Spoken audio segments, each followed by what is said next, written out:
Yay! Alright, we'll go live in about 3 minutes.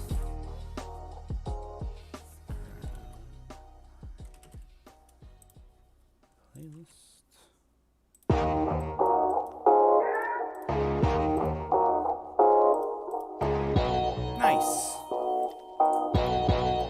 Where are you at, by the way? Are you in, okay. Fair enough. Yeah. That was my first big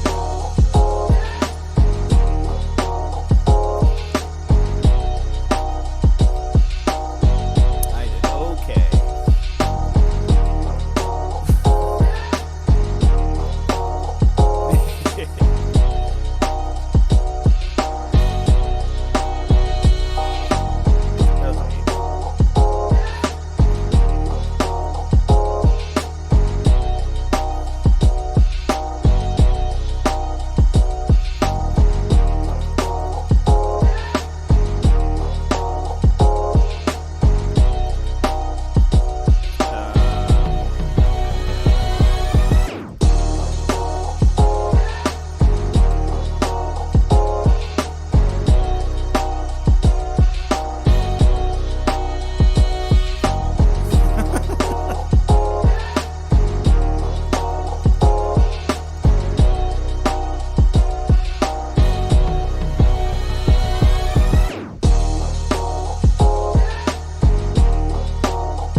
Somebody was like, oh, well, it can't be fake. It's like, look, the Tau Hammerhead got released. And I was like, bro, the Tau Hammerhead does 12.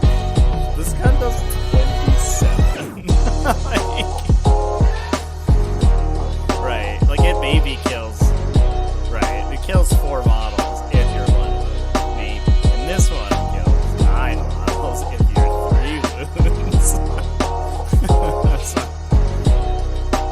And also, maybe it shoots twice. Who knows?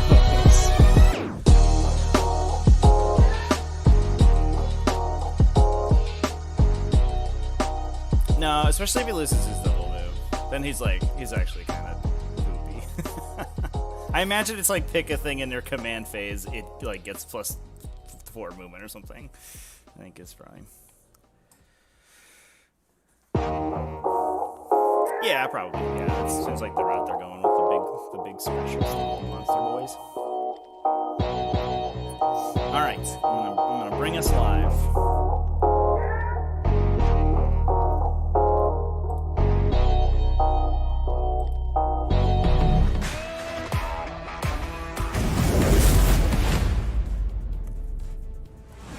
What's up, everybody? It's Tuesday. So welcome back to another Tactical Tuesday. I have another sweet guest on for the show this week. I'm talking with Matt Lorah, the runner-up for LVO 2022 and the #1 Custodes player from the world's biggest Warhammer 40k event of the year. Matt, how's it going?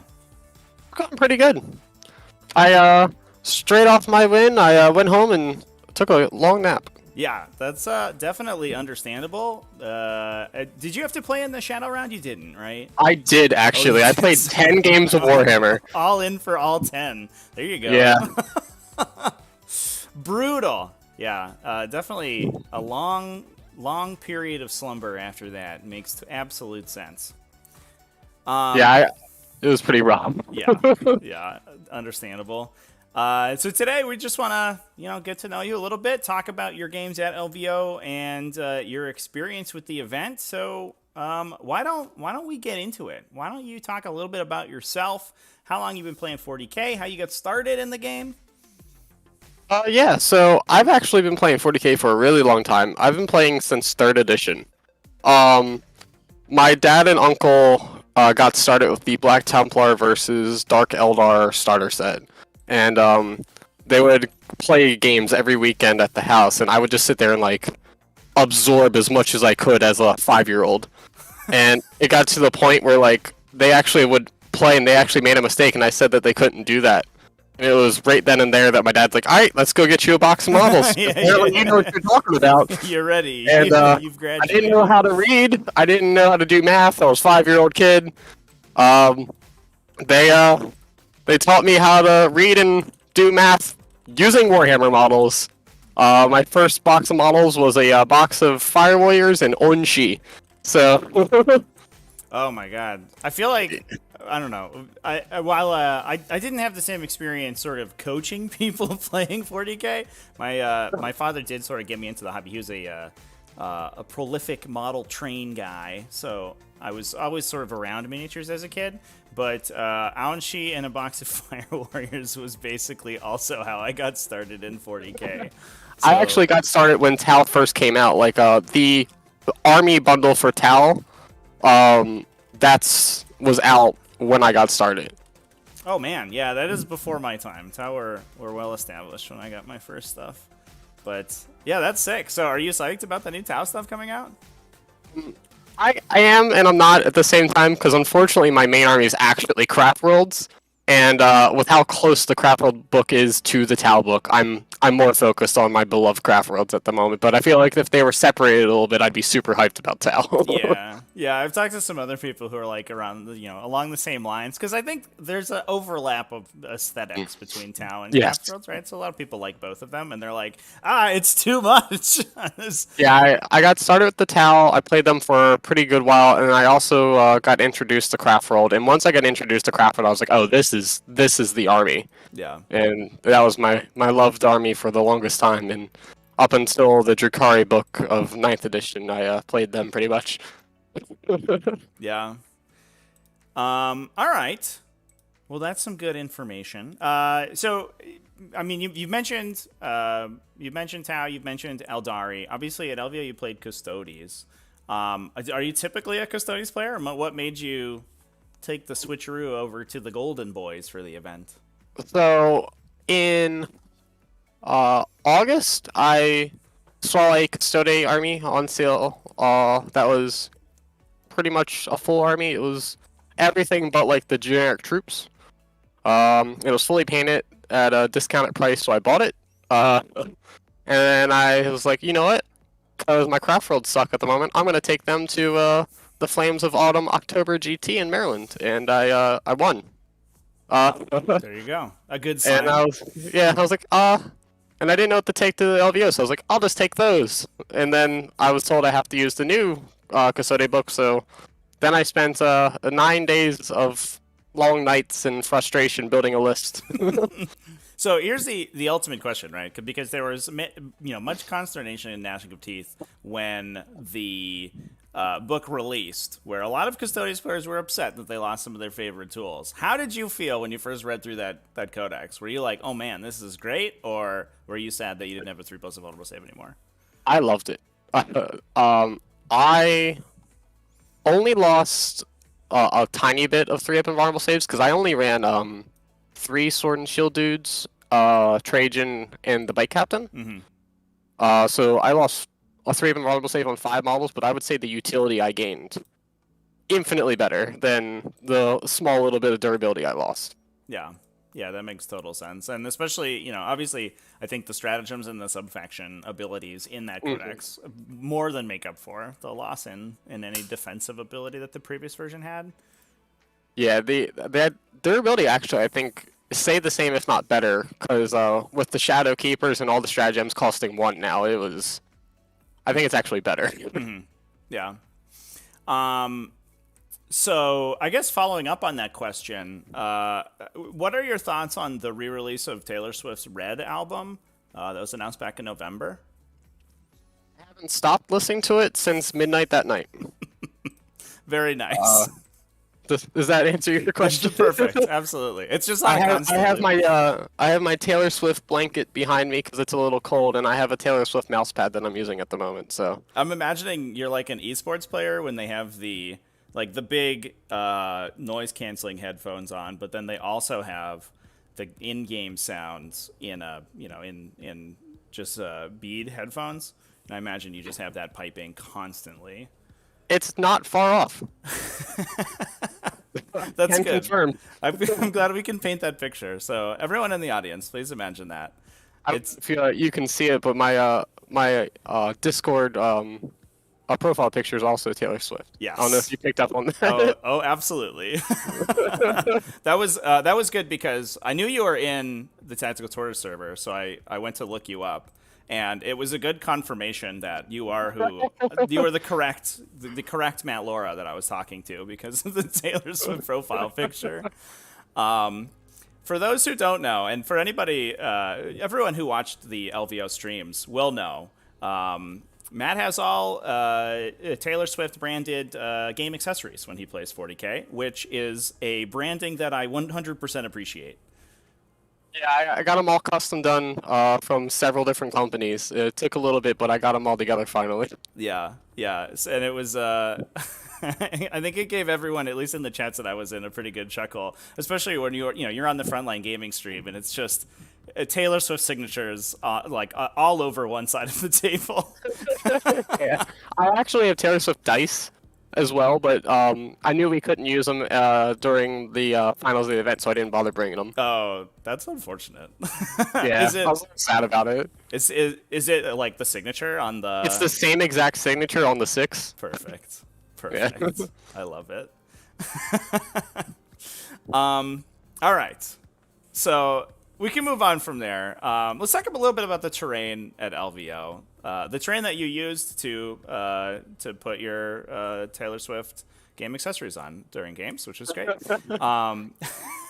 We talked a little bit in our last week's episode. We talked to David Gaylord, who is the #1 Tyranids player at LVO, and he had a lot to say about the player optimized terrain that LVO used. And I was wondering what your thoughts on the system were. Did it affect how you played at all? Did you have to alter your game plan to take that player optimized terrain into account? So when I first found out it was player place terrain, I was a little annoyed because I think it just takes too long. But I was actually pleasantly surprised with it doesn't take that long. Mm-hmm. I liked it quite a bit, but there was actually one thing I really didn't like. I didn't like how they weren't even. Mm-hmm. You had several of the boards. One side would have like a larger piece of terrain than the other for the different layouts. Mm-hmm. I think it would have been a lot better if you literally had the same exact terrain pieces. Because Right. like if you lost the roll off to pick which terrain half you wanted, depending on the stylist you were playing, it could actually suck. I didn't like that, but I did like it. I just wished it was more even. Yeah, that makes sense. I think, maybe that was an attempt to make that attacker defender roll off matter, but like you say, if you lose that roll off, it sucks, and there's no carry on between the attacker defender roll off and the second roll off. So if you lose both dice rolls, it's just a big feel bads. Yeah, there was on the top tables they used all the same terrain layout, and there was a specific building that had the entire corner of it had no windows in it, Mm-hmm. and it was like 3 inches on either side of the corner that had no windows. And I would literally every single mission just take that building, plop it dead center of the map, and then turn 1 run custodians into it. Yeah, and that's just where they lived. yeah. You gotta come in here, guys. Come fight us in melee. Yeah. Yeah, that seems pretty good. I know that they had some, or I guess the mechanics of the player optimized terrain were a lot more unique in LVO's rules than the player place terrain that we normally see in events. So I know a lot of times the terrain, like the tables start totally bare, and then the terrain is placed kind of wherever by the players. But LVO not only restricted the distance that they could be from each other such that you weren't allowed to block in the movement of any enemy units, and also you were basically only in charge of terrain for one half of the table. How did you feel about those particular special rules versus a standard kind of player place terrain system? I liked that there had to be certain distances in between them. I thought that was really good. But I actually didn't like that you couldn't place any train in midfield. You could place it up against midfield, but you could never place it further than that. So a lot of the corner-to-corner deployment zones, like priority target and vital intelligence, you kind of had this long fire lane down the center that you couldn't avoid. Yeah. It wasn't so bad in the other other mission layouts, but those two specifically, I specifically remember a very long, awkward firing lane. Like in the finals, Richard Siegler placed a crate on the objective on the top left, and I couldn't put a train feature anywhere near the objective there because of the crate, which meant there was this humongous fire lane down the center that I couldn't do anything about. Right. Yeah. So I guess specifically like in those situations where the deployment zone doesn't line up with the midline of the table, it can create these like sort of strange situations. Yeah, it was a little weird. Yeah. Yeah, that's understandable.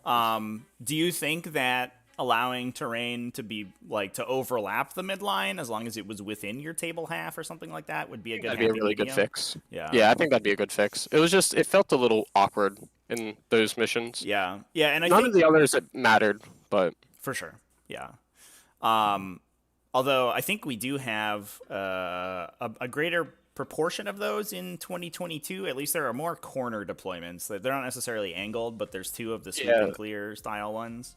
The corner ones aren't as bad because the way the deployment in the train layout, it's a little bit better. But the angled ones, it's pretty bad because like they can put like a really long range vehicle on one end and like move it up 3 inches, and then it can see the entire length of the table. Right. Yeah.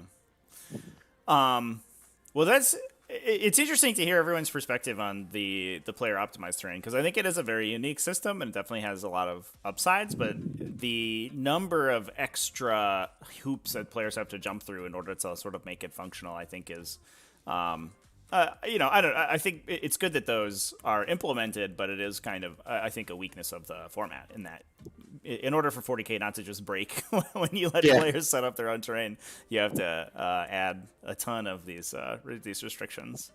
Which... I don't know if you play AOS at all, but I do, and I'm actually starting to get into competitive AOS as well. AOS actually, in the actual General's Handbook, it is all player placed terrain, and there's rules for how to set it up. Yeah, is terrain. So I have no experience with Age of Sigmar whatsoever. We played some old school Warhammer Fantasy back in the day, but as soon as they moved off square bases, I don't know anything. Is terrain as important as in Age of Sigmar as it is for 40k? Because in 40k, if you have substandard terrain, a lot of times the game just ends immediately because one player just kills. It's definitely not as important. Yeah, but I think the AOS community is slowly realizing that it is important, because AOS 2.0, it practically didn't matter, but it's slowly starting to matter more and more. And every single time I see an AOS event, the terrain, it looks like it's getting slowly better and better. Okay, yeah. So let me ask you this. Are the defensive capabilities of terrain as important as their ability to block movement in a game like AOS? No. So... like big monsters and stuff actually don't benefit from terrain literally at all. Right. And in order to get a terrain bonus in AOS, you have to be wholly in it, every single part of your model and every single part of your entire unit. And so it's actually very rare that it comes up. But actually having like a wall that you can like put a very squishy character behind has actually like started to become more of a thing that people are trying to do. Because in AOS, there isn't any lookout, sir. You just get shot. Yeah, so having places to hide those important characters is important. Yeah. Yeah. So it's not as much about protecting your army, but it's about like having bunkers for key pieces, I guess. Yeah, you have like a 100-point, 5 wound, 6 up save character that can be shot, and it sucks. Yeah.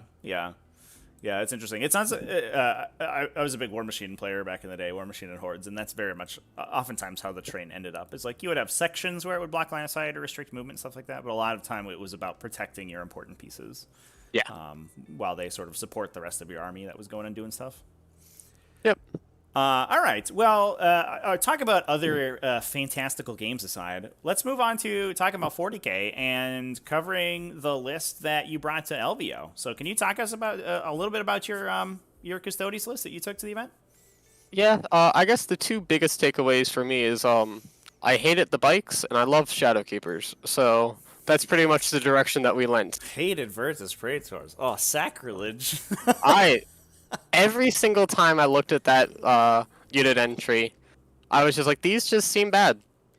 And I've had a ton of people like ask me questions on like why I don't like them, and I'm like, I don't like them. They're not that much tougher than a normal dude.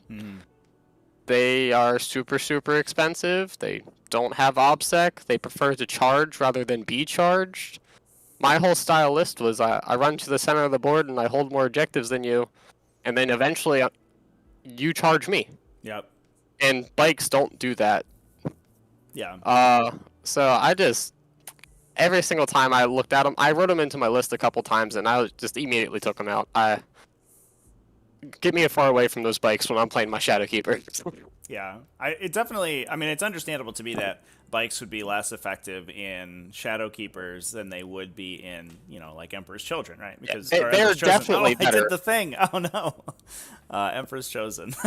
They are definitely better in Emperor's Chosen. Like I'll definitely say that. Like if you're running Emperor's Chosen, sure, put them in. But I'm playing Shadow Keepers. I'm running to the center of the table. I'm holding objectives. I'm being better than you in combat. Right. That's not what those units do. Right. I don't want them. Yeah. Basically, no army is going to be able to contend with you in that center of the table. So yeah, why do you need to push past there with fast models? Yeah, I won every single combat except the very last one in the entire tournament. Yep. So definitely understandable. Yeah, but I have the three characters. They're pretty key. I wouldn't change them literally at all.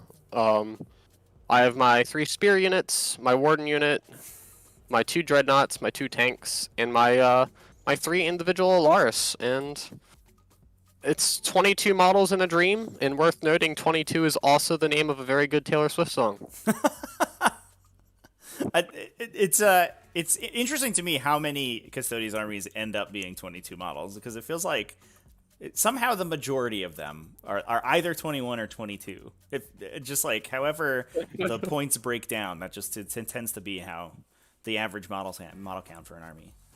It is pretty funny, yeah. Yeah, chat's roasting me for calling Emperor's Chosen Emperor's Children now. Yeah. It's okay, chat. Please forgive me. So in the list, you have the 3 individual Alaris Custodians, which I have to imagine was a little bit of a concession to GT 2021, which is what LVO used. A little bit, yeah. Yeah, would you continue to use those guys in 2022? Yeah, I'm still looking at having 1 to 2 in the list at all times. I often called them Band-Aids throughout the tournament. Yeah.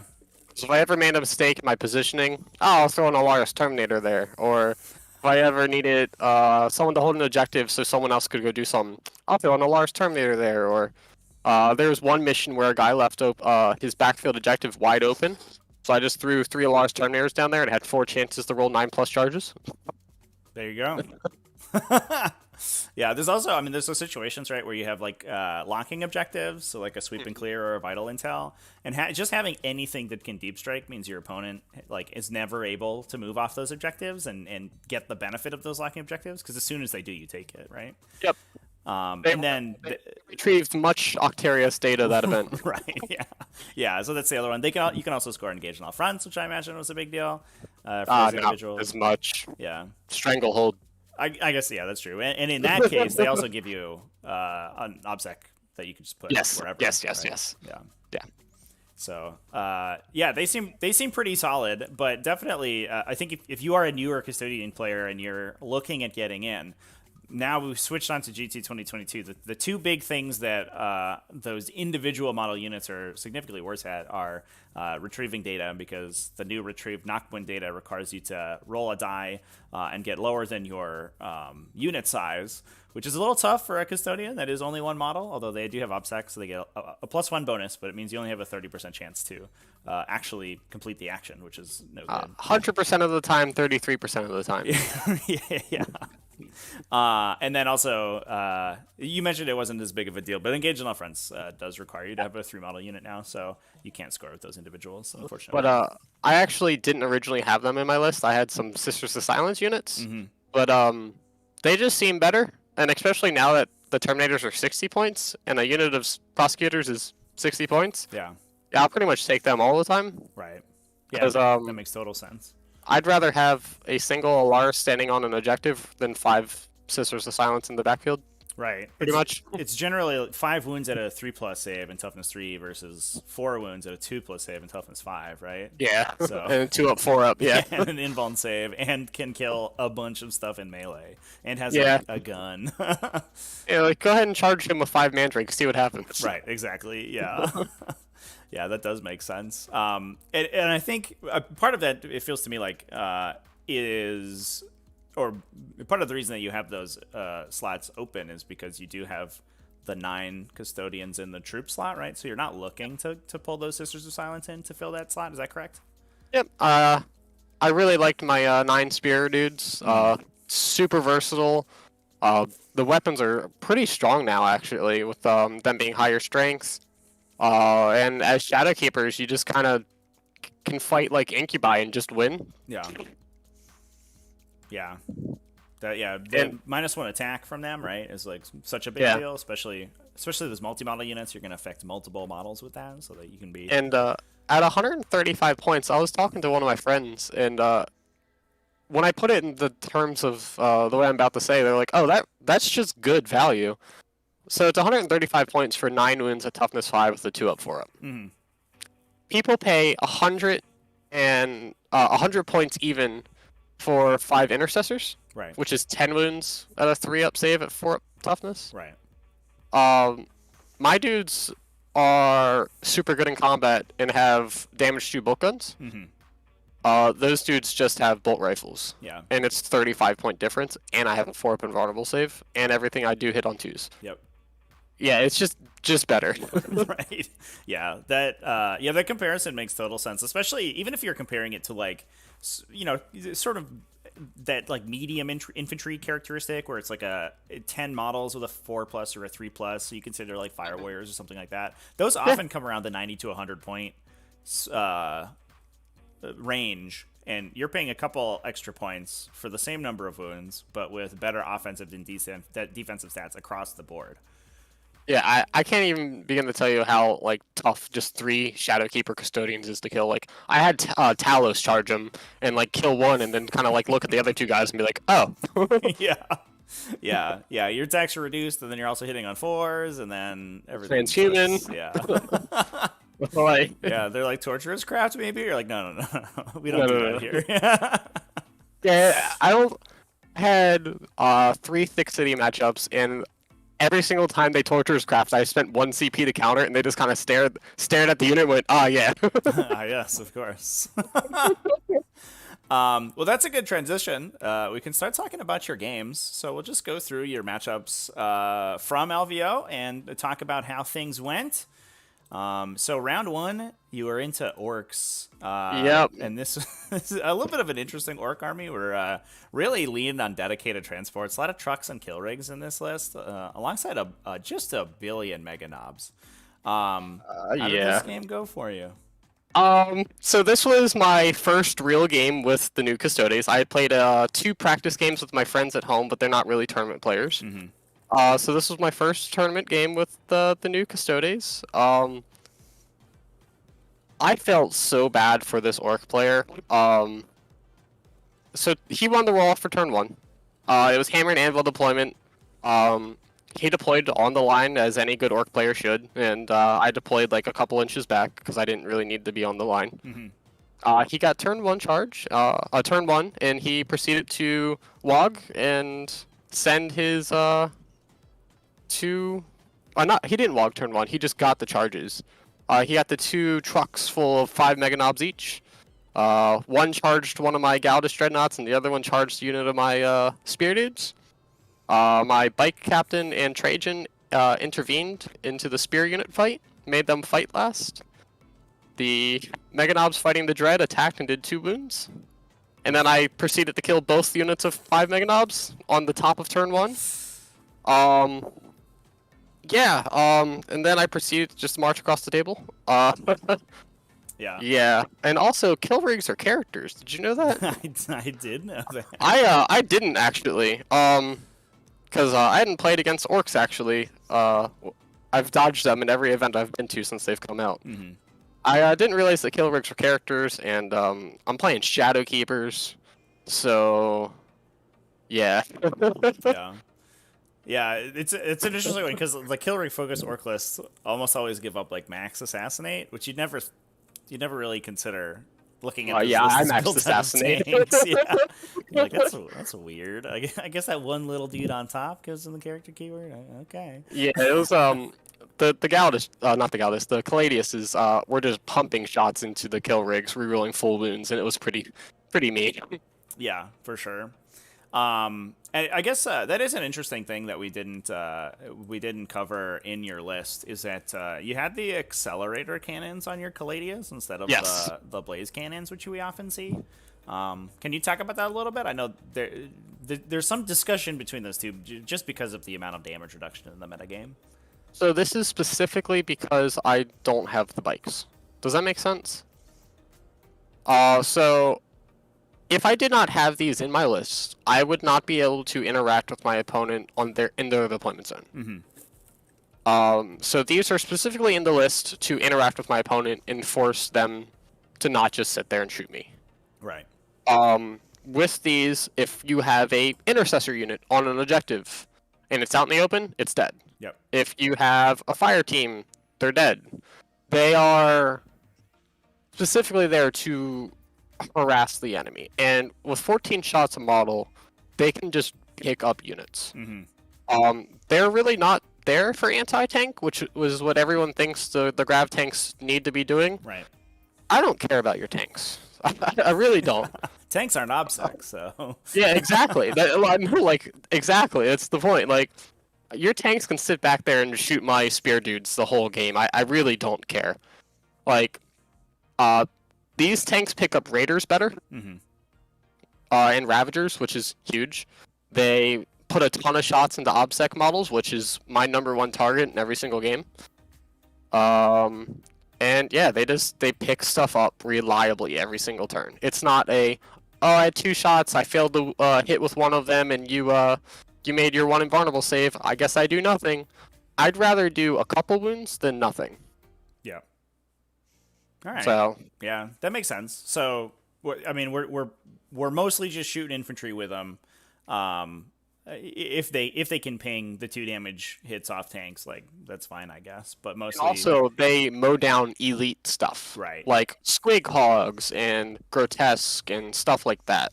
Yeah. They mow them down. Yeah, yeah, and especially you know. Space Marines are always going to be popular, right? And like having that the 2 damage profile into something like that is just brutal. So if you are relying on those, reasonable save, high wound count models, you're just going to get vaporized. So with 4 rerolls to wound against characters, like if you have like any big mean characters, like later in the rounds, it was super helpful to say the least. Yeah, that also makes sense. All right. Well, I think that's certainly an interesting perspective.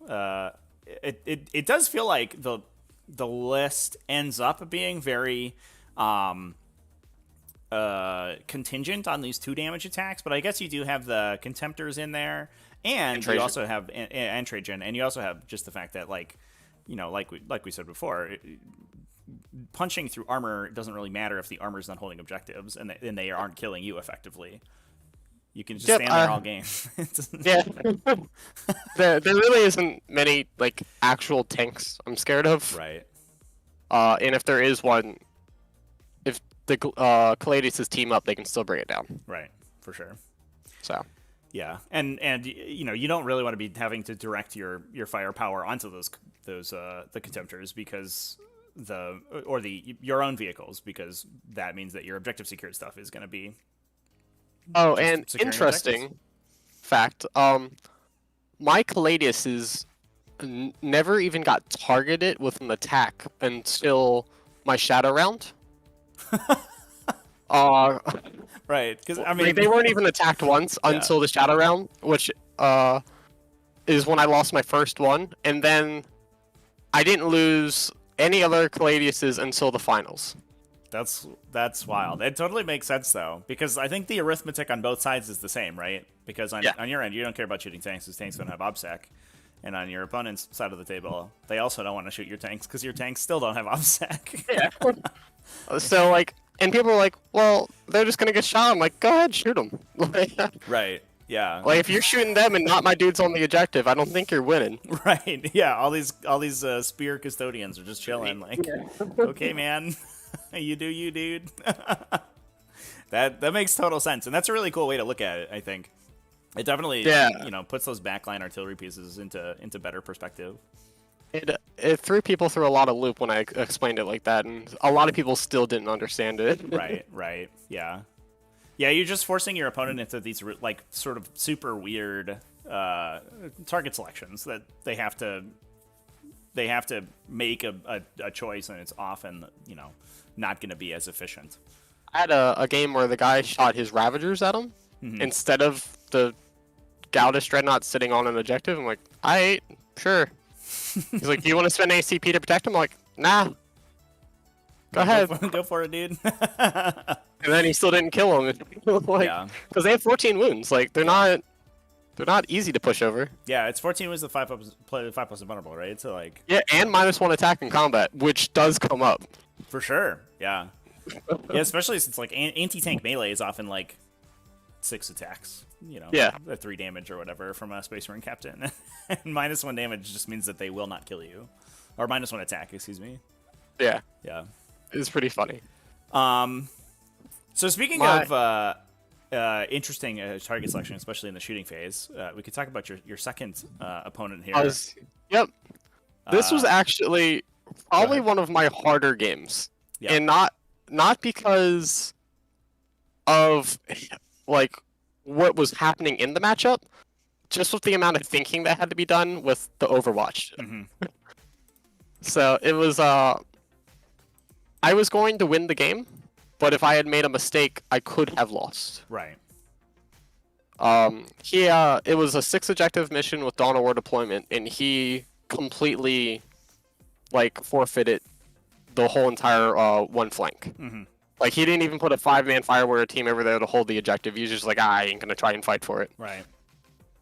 His whole plan was to hold the 1 objective in his deployment zone, and the 1 raid outside of it and get 10 points every turn, because he knew he would never get more than 10 on me. Right. Yeah, he was never going to beat you in a straight-up fight. That's where Custodes win games. Yeah. And just the pure math of 3, what are they, Yavaras? Yavaras, yeah. Yeah, the flamethrower one. Just the math on 3 of them overwatching and how to do the charges in what order. Yeah, that was just exhausting to do the math. The guy was a great guy. He did make a huge misplay though. He had one of his Yavaras it was 9 inches away from the other 2. Right. And he in his head thought it was within 6. And it wasn't like he was 6.5 inches, because I definitely would have hey, scooted in closer. That's definitely what you intended to do. It was 9 inches away, to the point where it was there was a battlesuit commander in between him and the 6-inch mark. So he was nowhere near it, and I was able to get a charge in with only 2 of them, and beat him up pretty bad. But the guy only had I think it was 2 units of 5 fire warriors for OBSEC, so I just kind of had stuff everywhere. Yeah. And the 1 Mandalorian Terminator sitting on objectives behind obscuring, he just couldn't deal with them. How effective was the Tidewall drone port? He had marker drones hitting on 2s or something like that. All right. I don't know. He said that it made the drones hit on 2s, and I just kind of was alright, sure. And yeah, that's as far as I got. I don't. Fair enough. Yeah. Yeah. It's rare you see a fortification of any kind in a list, but I was just kind of staring at the. I was staring at the 3 Riptides in front of me, and not at all at the drone port. Yeah. That after I killed the 4 marker drones was just a mobile hover disc for his Fireblade. Sure. All right. But yeah. Because Good job, Fireblade. Go get him. Yeah. So I really couldn't answer that too much. Yeah, fair enough. So that puts you off to round 3. This is against an interesting mixed chaos list. Yeah, this is definitely where playing Shadow Keepers was pretty good. Mm-hmm.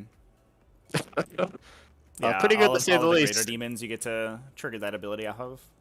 Yeah. So I told my opponent what everything did, and he said, "Okay, cool." And then I got turn 1. I put his Bloodthirster down to half because he had the thing where they can only take half its wounds in a phase. Yep. And then I shot my salvo launcher from my bike captain that ignores invulnerable saves against characters into his Lord of Change and did 6 damage. He's like, cool, I'm going to take my invulnerable save. I was like, no, it ignores invulnerable saves all the time against characters. Shooting too. He's like, what? So, yes. Notably, in this this game, I had a pretty clutch moment. I had my 2 Cladiuses shoot into Bellicor and put him down to, I think it was 9 wounds.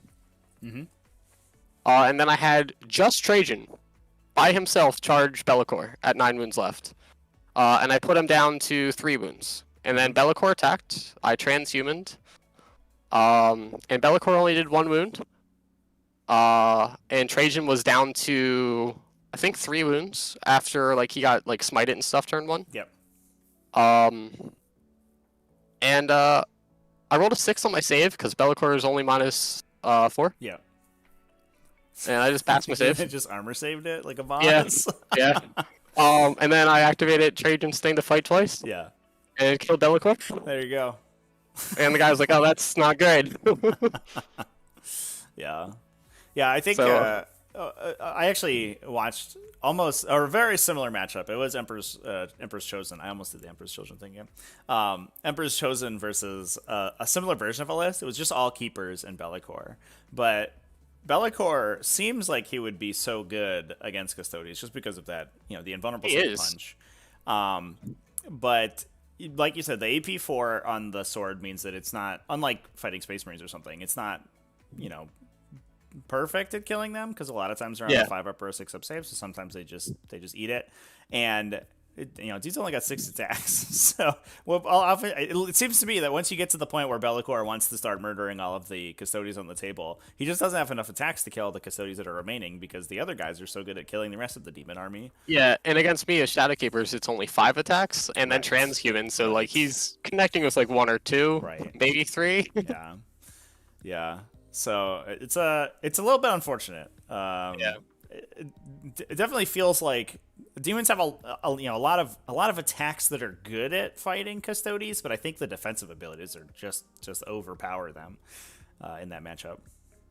Yeah, it was his only obsec was some Nurglings, and once they were gone, he really couldn't take the objectives away from me, and it was vital intelligence. So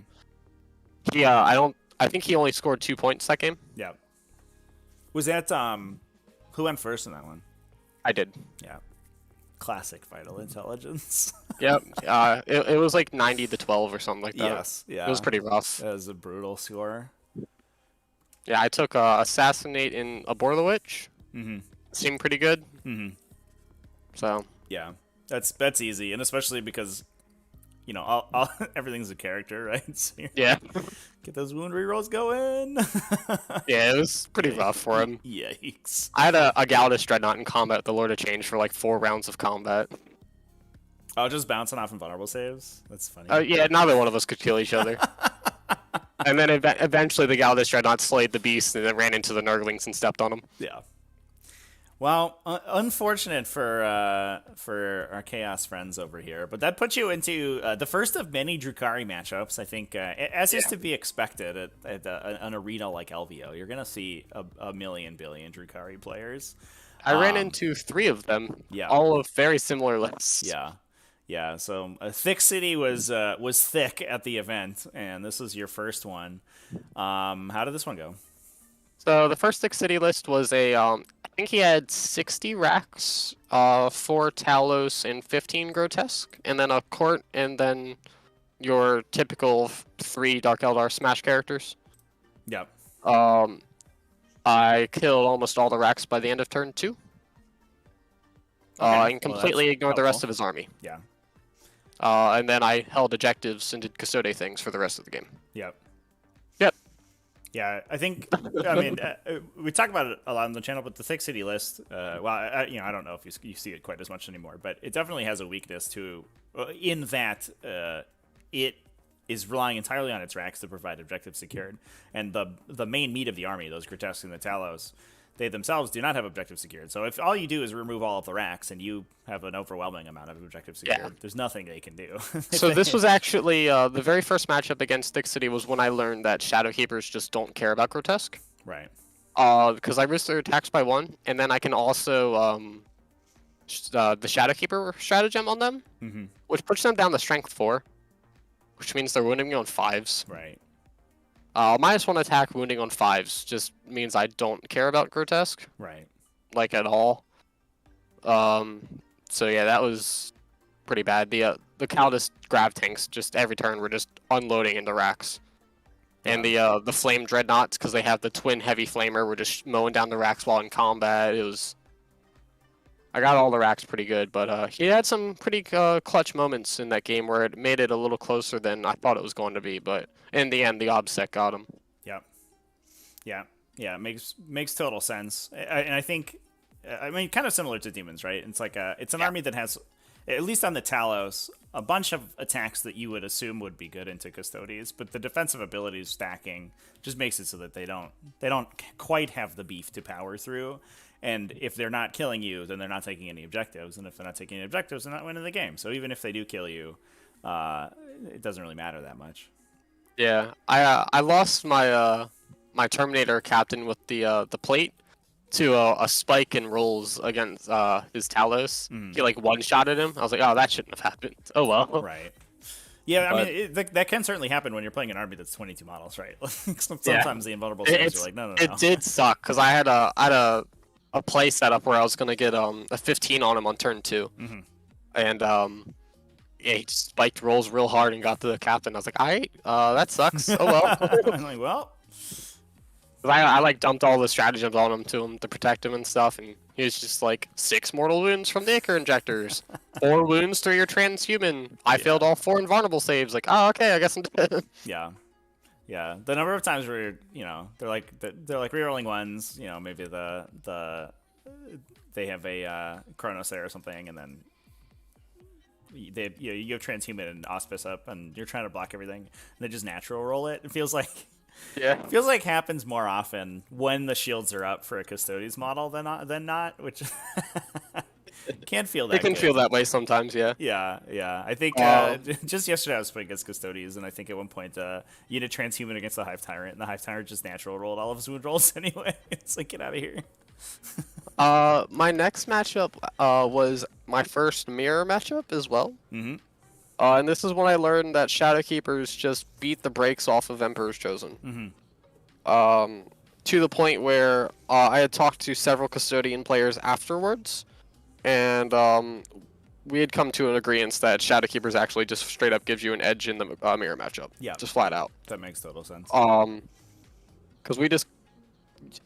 Custodes mirror matchups come down to fighting for the center objectives, and when one army is just flat out better at that, it really hurts the other. Right. I mean, your ability to absorb damage, Grim Resolve aside, is just about, it's like 20 to 30% higher than the Emperor's Chosen list, right? Because you reduce their attacks by that amount.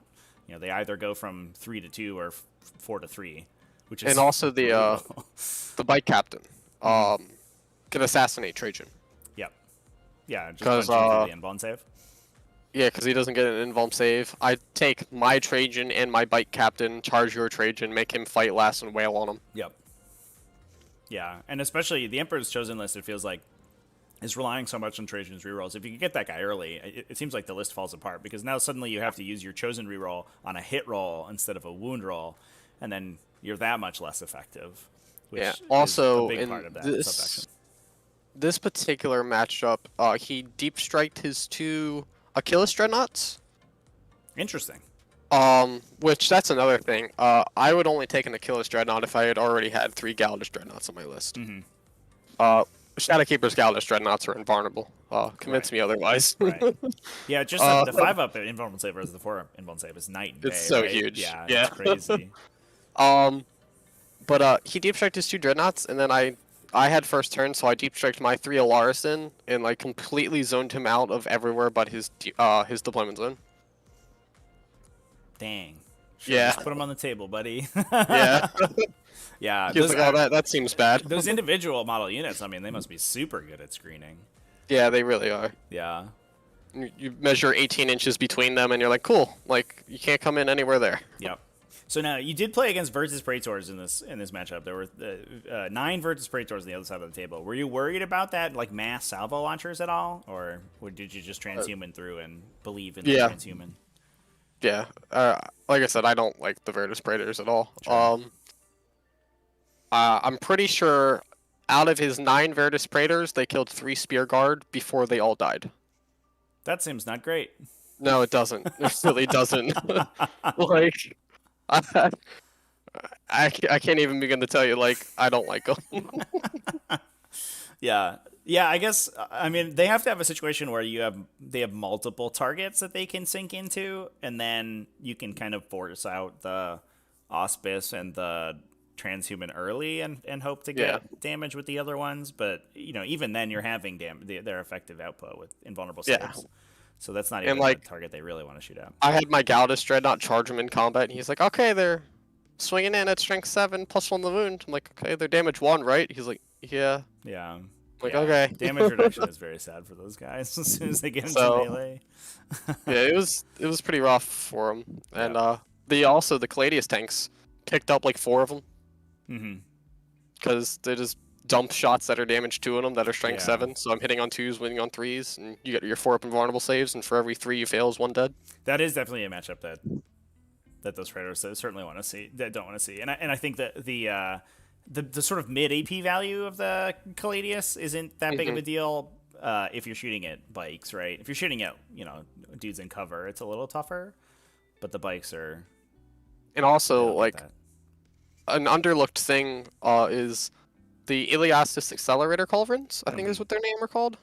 So I think I think they're technically accelerator cannons, and the accelerator culverin is the one that's on the Telemon. Oh, so okay. I think your LVO list lifted Telemon weaponry and put them on Caladius, which was an interesting selection. I got the point across. Yeah. The other gun. Yeah. It's got like a 60-inch range. Yeah. Can't escape. Yeah. Well, not only that, like, it's not that you can't escape; it's that you can't retaliate. Right. Because I just put them on the board edge and they shoot you the entire time. Right. Yeah. Yeah, we're still in a world where like sort of multi-meltas are the quintessential anti-tank, but if the other tank is like an actual artillery piece, there's nothing that those multi-meltas are gonna do. Yeah. Yeah. Like, because I was like, so you can move this far and shoot your missiles? He's like, yeah. I was like, cool. I measured that far and then set up my tank after it, and he's like, oh. Yep. Sorry, buddy. What mission was this on, by the way? Was this it was a hammer and anvil deployment zone with the 4 objectives. Yeah. What's that one called? Battle lines. Yep. Yeah. Yeah, that one seems absolutely phenomenal for this style of army, right? Because you do have that length of table that you can keep the Caladii safe, but you also only have 2 objectives really to focus on in the center, which is exactly what Shadowkeepers wants to do. Yep. He all-in'd on one of the flanks, and I doubled down and met him on that flank and just out-obsect him. Yeah. Because he only had 3 spear dudes and 3 Sagittarum as his obsec. Right.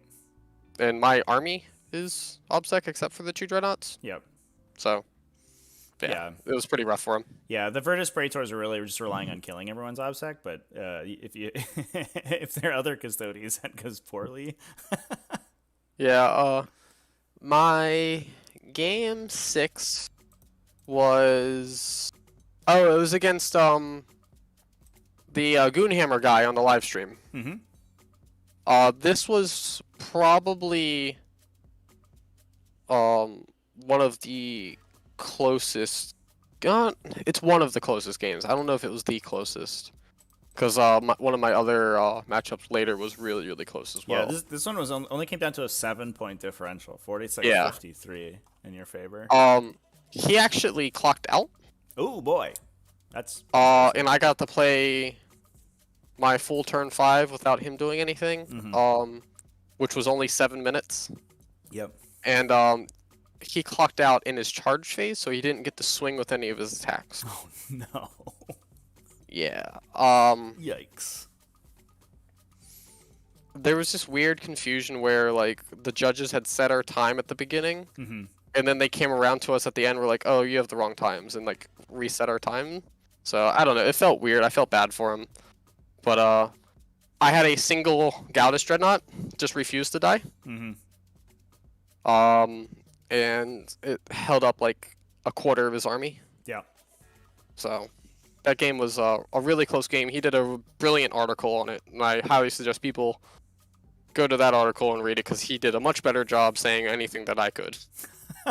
Fair enough. What was the mission for this one? It was the terrible one, where none of the objectives start in your deployment zone. The Scouring? Yeah. The 5 in the middle? Yep. Yeah. Yeah, fair enough. Yeah. Yep. And I had bottom of turn. Right. And resilient objective secured? Yep. Give me 1 second. I think I hear someone at the door. Okay. Will do. Well, chat, I hope you're enjoying the discussion so far. If it looks like some people are asking questions in chat, for those, we'll cover all the questions at the end of the discussion. So as soon as we go through all the games with Matt, we'll cover people's questions. So if you do continue to have questions, you can go ahead and throw those in, and we'll cover them at the end.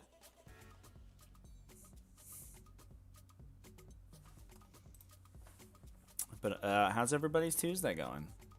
Good? Everybody have good weekends?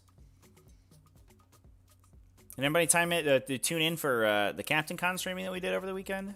That was over on the Twitch channel, but it'll be making its way over to the replay channel over the course of this week as well. And I guess I should take a moment to mention that I'm going to be doing an in-person live stream game. We did a bunch of those over the weekend, but I'm going to be doing one here using all this terrain on Thursday. So that's going to be around 1900 at 7 p.m. Thursday. And it's going to be sweet. I'm not 100% sure on the matchup yet, but I think it's going to be a good game. So I am back. It was actually my puppy. Puppy! Yeah. Well, that's acceptable. I think we can make an exception for a cute puppy, so that's okay. I got a 3-year-old husky Australian Shepherd mix, and she's very pretty. Oh, that's adorable. Yeah. I have a friend who went through a bunch of those when I was a kid. So I think that was my 6th game. Yeah. Right. So this is now me going 6-0. And then I was told I have to play the Shadow Realms. Yikes. Yeah, I was not that excited about it. I had actually invited a friend from California. He's deployed in the military. And the plan was after I was done my 6 games, we would go hit the strip and have dinner and enjoy ourselves for the night. Yeah. And instead, he had to sit there and watch me and wait for me to play the Shadow Realms. And then we ate Denny's because it was one of the only things open that late. So it was another mirror matchup against Custodes, Emperor's Chosen. He was a great guy, very chill, laid back. We had one of the most laid back games in the entire tournament, even though our stakes were super high. Right. We were both super tired. We were both making small mistakes everywhere. The fatigue hit us both real hard. He actually moved off his home field objective. Turn 1, and I just kind of looked at it, I was like, dude, just put that Sagittarium that's 2 inches away from it on it. Like, yeah. It was a very, very chill, laid-back game. It was Battle Lines again. Yeah, I guess I got to repeat one, right? Because there's only 9. Yeah, and I had played Battle Lines against Emperor's Chosen not that long ago, yeah. So we know how that goes. Yep. It went about the same. He got first turn this time though. He was also playing the Art of War Emperor's Chosen list with the single grav tank with the anti-tank gun, and the bikes and stuff like that. Yep. It was just a copy-paste version of the list.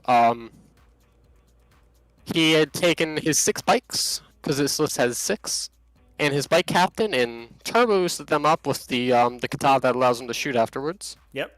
And shot and killed my Gladius tank. I was very sad about it. One of them went down. That was the first time one died. There you go. I then proceeded to kill all of the bikes on my turn 1. Oh, damn. And that seemed like a good trade.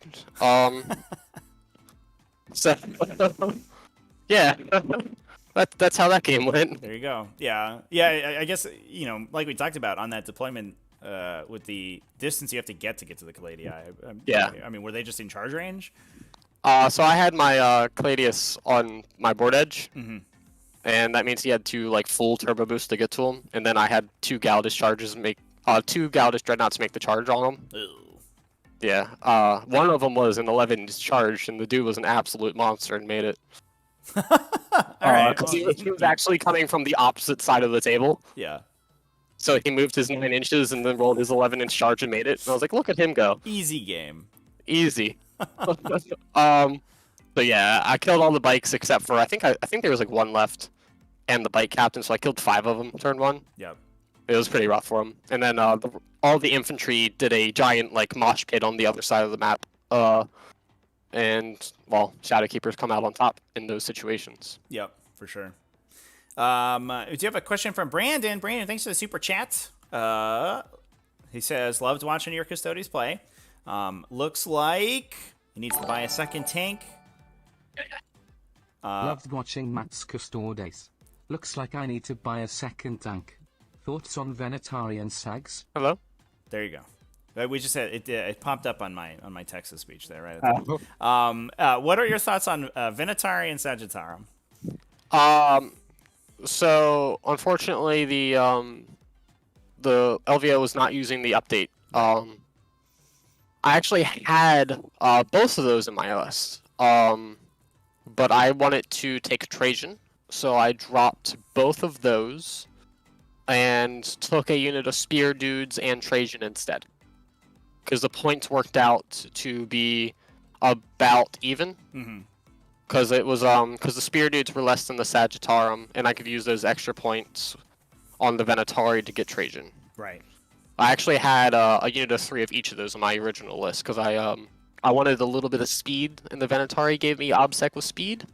Sure. But unfortunately, Trajan said, "Hey, I need to be in the list," and I gave in. So yeah. So moving forward, I guess we'll talk about changes to your list towards the end. But moving forward, would you consider swapping the Spear Custodians for Sagittarum? I don't think so. I think they're almost like 30 points more. And I think just keeping the Spear Guard cheap, because 135 points for them is a steal. Yeah. I don't think I would take Sagittarum, but I would be open at looking at maybe some Venatari. Sure. But I don't think I would take Sagittarum now, because I'm trying to fight for midfield objectives, and cheap Spear Dudes do that better than expensive gun dudes. Right. Yeah, especially since the it's not like the Sagittarum have guns versus not having guns. It's just it's a marginal upgrade to their guns, right? Because you're going from strength 4 AP 1/2 damage to strength 5 with 3 extra shots. Yeah. So that makes sense, and then you're so much more effective. Well, it's also in certain situations not that many extra shots because you have the thing that allows you to shoot twice with auric weapons. So they can put out 4 shots, so it's actually comparable. Sure. So that's something to think about if you guys are thinking about Sagittarum versus Spear Dudes. Yeah. Yeah, I mean, it sounds like, especially in Shadowkeepers, it sounds like the Spear guys are the way to go. I think Emperor's Chosen things maybe get recontextualized, because then you suddenly have those rerolls to wound with the, especially with the Destructors, the Underslung launcher on those guys. But certainly, if you're just looking to mix it up in melee, I don't know if I'd ever look past the melee Custodians for sure. Yeah. So I got into the Shadow Round. I won the last game for the Shadow Round. I had actually only planned on going top 32nd in the event. Right. And I am now top 8, ready to go into the finals on Sunday. Yep. Which was a huge shock to me, honestly, because I just started this ITC season as my first real season of competitive play. So I was very, very happy with making it to the top 8 in my first year. It was also my first LVO, so Yep. my first game of the finals was another 6-city list. This one featuring Ravagers. Yep. This guy had a lot less obsec. I think he had 20 obsec models or 15 obsec models, something like that. Yeah, it looks like I think there's 20. There's 3 units of 5 racks, 1 unit of 5 Cabalai Warriors. Yeah. And the rest is Grotesques and Talos. Yeah. So in this mission, he got turn 1, I believe. No, I think I got turn 1. Yeah, I got turn 1. I moved up my dreadnoughts onto objectives and advanced some stuff around to behind obsec. I got some pop shots on one of his Ravagers, putting it down to I think 2 wounds or 3 wounds with my Caladiuses, because he had it in dents. Yeah. And that was all I did turn 1. Turn 2, he just full shoved across the table pretty much. He shot one of my Caladiuses, putting it down to 8, I think. Something like that. I don't think he degraded it. Maybe he did. I don't remember that game too much. But the big thing was he left his one flank open to the point where it was 5 Cabalites sitting on a obscuring objective in his backfield. And this mission was a hold 2, hold 3. And I dropped down my 3 Alaris Terminators on turn 2, made 2 of the 3 charges, took the objective from him, and gave him a 5 on primary. And pretty much then just beat him in primary the whole game. Yep. I had a cool trick, which I didn't actually realize it was this was how it worked until this round in the event. I asked my judge, because during the finals, each table had a personal judge. So you can heroic with Trajan, 6 inches, right? And then activate Praetorian Plate 3 inches away from that. Because it just says any time during the the heroic phase. Oh, damn. It doesn't say at the start or end. Yeah. So I can heroic with Trajan first, then heroic off of Trajan's new position. That's how they rolled it at the table. So on the flank, I heroic Trajan, and then deep striked him in on the objective. That is cool. Yeah. and I guess, I mean, that works for anything. And then that's the guy performing heroic interventions, right? Yeah, and then he also had Unstoppable Destroyer, so he was able to then leave the combat that he was in and pile into the rack unit and hit them. So that was pretty cool. Yeah, that was... He definitely did not see that one coming. Yeah, that's also wild. in this mission, Trajan just flat out refused to die. He got hit by Talos like for 2 or 3 rounds in combat, and was just like, nah, I'm good. Just ignored him. Just 4+ invulnerable save things. Yeah. Mathematically better than a 3+ invulnerable save. And 5 up Feel No Pains. Yeah. Because like he would hit me with like Ichor Injectors and be like 3 mortal wounds, and I'd be like, they all pass, and he'd just be like, oh, okay. Yeah. It's such a roller coaster ride. You're like, finally, I don't have to deal with that invulnerable save. Yeah. It's like, no. He was a guy from the French team, actually. Pretty cool guy. He had a Succubus charge my 2 Alaris Terminators holding his backfield objective. Failed to kill him, and then they proceeded to kill her as Shadowkeepers. That's brutal. That was pretty mean, because he split his attacks as sure. Which means you do not get competitive edge. Yeah. And he failed to kill both. Don't get greedy, kids. Yeah. Still gotta get 2 through the 4+ invuln, which is like.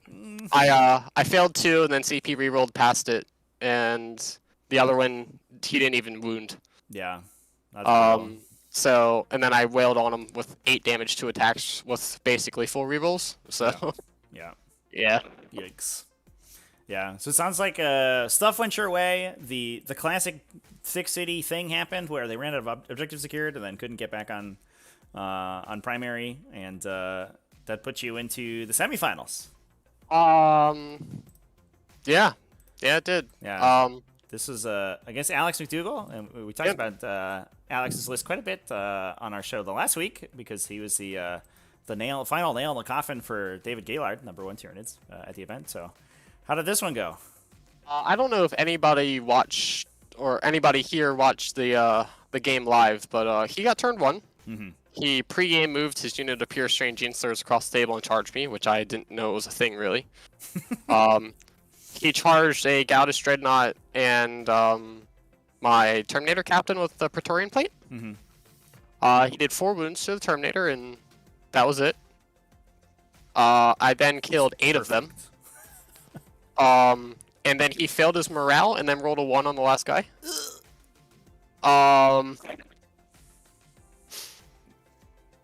And his whole plan was to screen that flank from being able to move on to the midfield objective. Right. Which left it completely open and let me take the center. This was one of the games where the Caladiuses really put in work because he had a lot of infantry, and I had a bunch of shots that were hitting on 2s, winning on 2s against Gaunts that were just picking up Gaunts by the bucket load. Yeah. By the end of turn 1, out of his 60 Devil Gaunts, he had like 9 left or something like that. That sounds about right. He had. This game honestly came down to a couple dice rolls going my favor, if I'm going to be completely honest. Mm-hmm. Like, great tactical play from both of us. He did make one mistake, and this mistake definitely like threw it way over towards my side.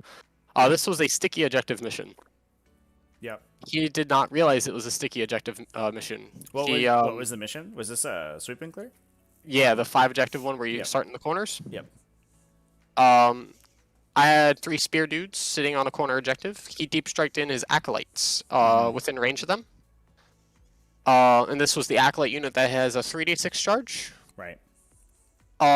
He shot the spear guys with some of the Hive Guard to soften them up. Yep.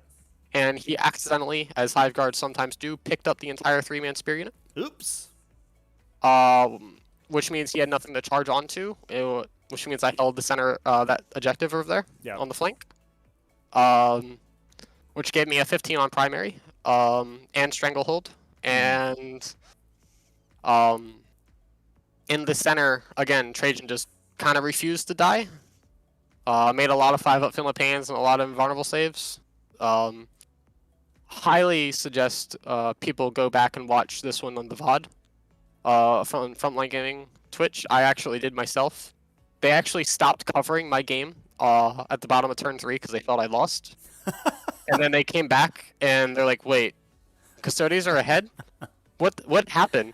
And then they got the final of me winning, and they're just like desperately like trying to ask like the judges like, what happened? Like, I had several key clutch moments that happened, like Trajan living in the center, being the only obsec model in the center of the table.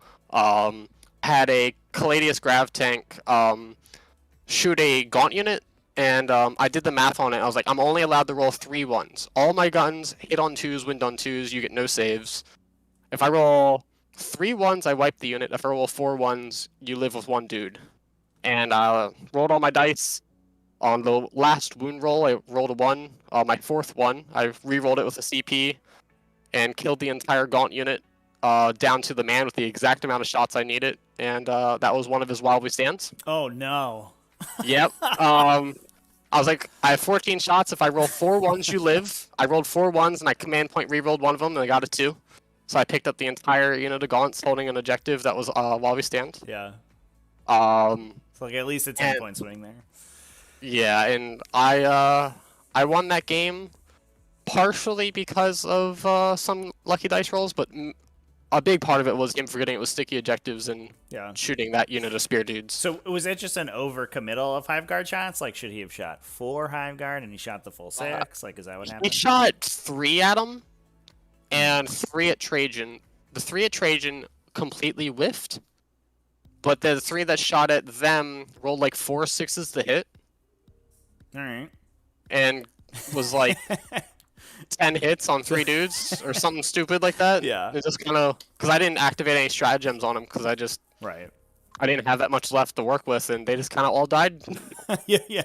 It doesn't seem like that's forgetting the locking objectives as much as Well, it's like if he had just Vanguard not shot rolling them a at all, million sixes. if he had just not shot them at all Yeah. and charged with the 1 dudes and then fought with them first, it would have been guaranteed to do what he did. Okay.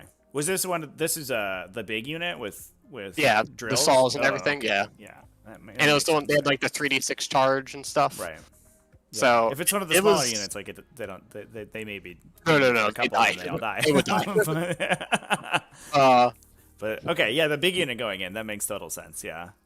Yeah, so it was just a very back and forth game. Like, I also learned that the Devil Gaunts, they shoot a lot of shots, but at the end of the day, they only do like 2 wounds to Custodes. Mm-hmm.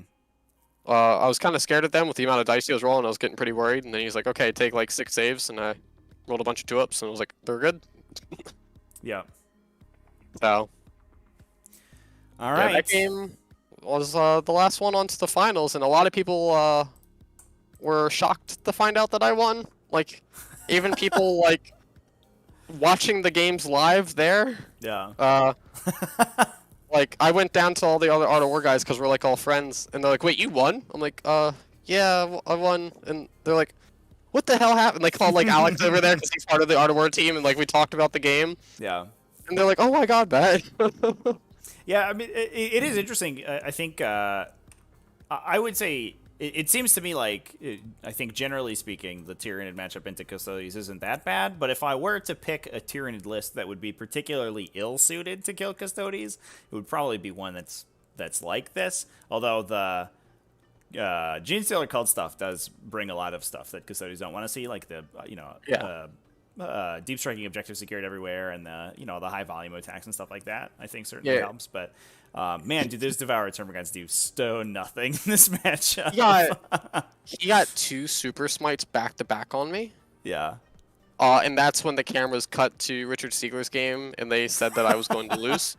I highly suggest you go back and watch that game on VOD. It's hilarious to go back and watch, to be honest. It really is, because the commenters make it really funny. Right. Because like when they, honestly, like just listening to them go back to the game, and they're like, "Wait, Custodes are up in points." It was hilarious to listen back to. Yeah, you're like sweet vindication. Yeah. All right, so that puts you in the finals. Yeah. Against the tide of Sicarians. Yeah. I don't play against AdMech much. Mm-hmm. So everything I knew about the army, he told me then and there, almost. Right. All the AdMech armies I've ever played against have been like shooty ones with like Right. priests and stuff. Yeah. And this was none of that. You're like, So surprise, Sicarian Rustalkers have 2 ways of getting additional attacks. yeah. So a lot of people were saying it was like a trap for what I did, but I actually did a lot of maths with it, and I talked it out with Richard Siegler, and we agreed that like what I did was it had a decent chance of winning me the game. This was what was the mission for this one? It was priority target. Yeah. And you put the 2 Contemptor Galatus in the center objective, right? Yes, I did. Yeah, just to have a good old fashioned knockdown, drag out smash with the Sicarians. Yeah, the plan was him charge into those, kill one, hurt the other, and then I would put a huge dent in his Sicarians. Right. Problem was he managed to kill Trajan, my bike captain, and a dreadnought. Yes. So I hate blaming dice, but I want to so bad. I rolled 10 Feel No Pains for my bike captain, and I failed enough where he died from full health at 9 wounds. Mm-hmm. And that hurts my soul. Yeah. I needed 2 5-ups, and he just died. That sucked. And then I did the math, like, I broke down all the attacks and, like, hit, wound, saves, and Feel No Pains. And I did the math, and Trajan should have lived with like 2 to 3 wounds, Mm-hmm. and Trajan also died. Yep. Which neither one of them should have, and they should have both been able to attack into the Sakarans and pick up like half of them. Mm-hmm. But I really think if those two combats went closer to average, Yeah. I would have had a much closer game, if not winning, against Richard. Right. And I mean, and again, it is goes back to the point that we discussed earlier, right? Where your army is 21 models, and at least in this situation, 4 of them are hyper important, right? There's 2 contemptors and the 2 characters who are, you know, absolutely crucial. And a downside of Custodes that, you know, if you're a new Custodes player, you have to be prepared for is that, you know, sometimes a single dice roll, you know, determines the fate of these units, and sometimes it just goes poorly for you. And no, it's not really the dice fault, because I made those choices knowing the odds that it could technically happen. Mm-hmm. And I made those choices anyway, so it is my fault. It's a calculated risk, and unfortunately, it didn't pan out that one time. Yeah. So it's not so much the dice's fault. It's just it was a small feels bad. Right. Yeah. It just it sucks that it happens in the finals, though. Right. if one of those had happened, that sucks. Yeah. But both happened, that really sucks. Right. Yeah. Now, for those of us who weren't there standing at the table, which is just about everyone in the planet, can you explain to us there was a situation that occurred with heroic interventions when the Sicarians charge in? Can you just give us a rundown of that? So this is 2 parts. Part 1 is they had those giant like studio lights, right? Mm-hmm. And where one of them was positioned, it was casting a shadow. Where that giant building Richard placed in the center was, over all his Ruststalkers. Mm-hmm. There was a giant shadow there. Richard's swords, for all his Ruststalkers, are all different colors for units. Mm-hmm. You can clearly tell them apart when not in the shadow. Right. Underneath the building in the shadow, they were impossible to tell apart. Huh. So we had sat there. I pulled out my phone flashlight, and we were trying to separate them.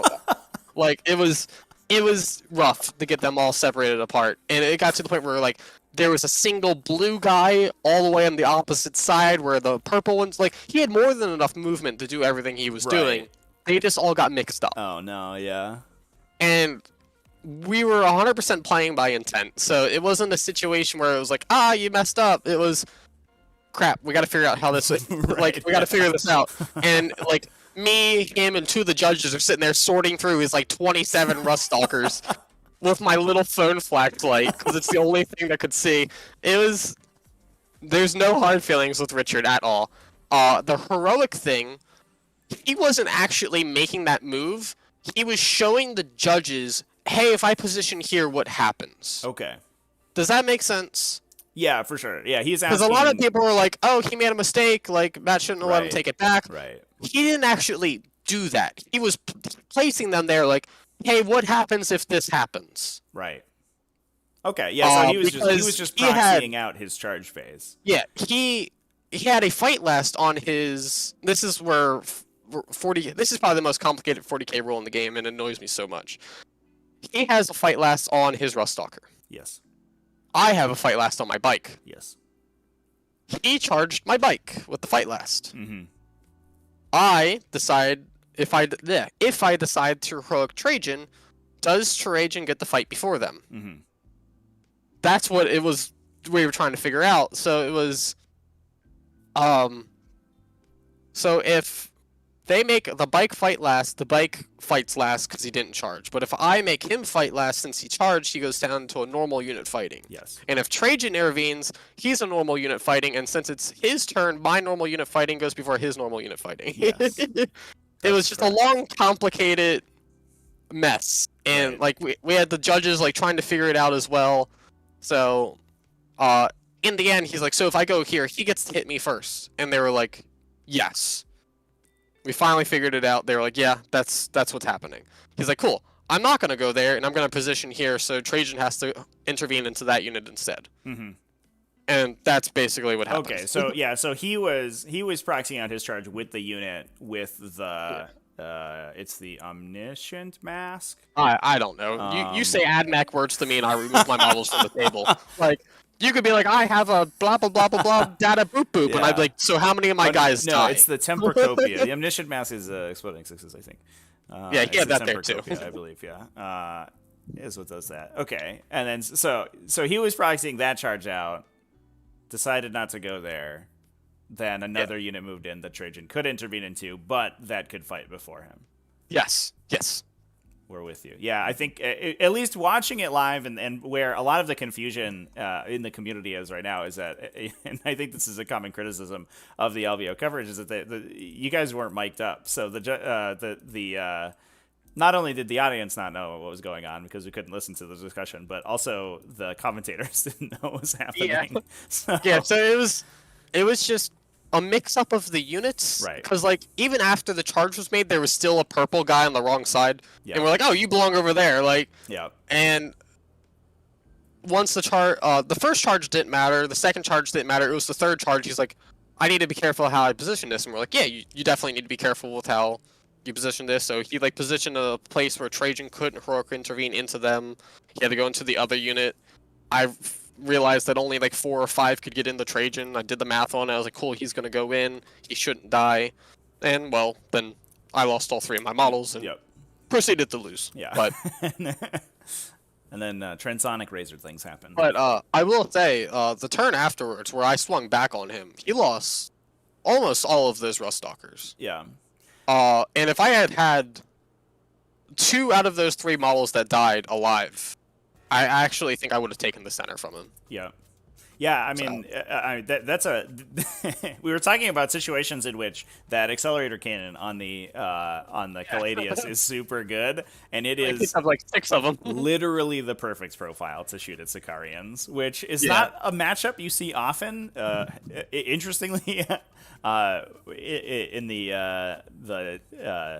TacticalTortoise Discord server, we for a while played competitive combat patrol events, and in a combat patrol event, I played a Caladius versus Sicarian matchup, and and I was like, oh my god, this is like just all of the numbers line up perfectly to kill specifically randomly Sicarians, and then as soon as I saw that matchup happen in the LVO finals, I was like, no way, these Custodes are about to kill 20 Sicarians this go. Yeah, the turn I swung back on him, I think I put him down to like 4 of them, or 5 of them. Yeah.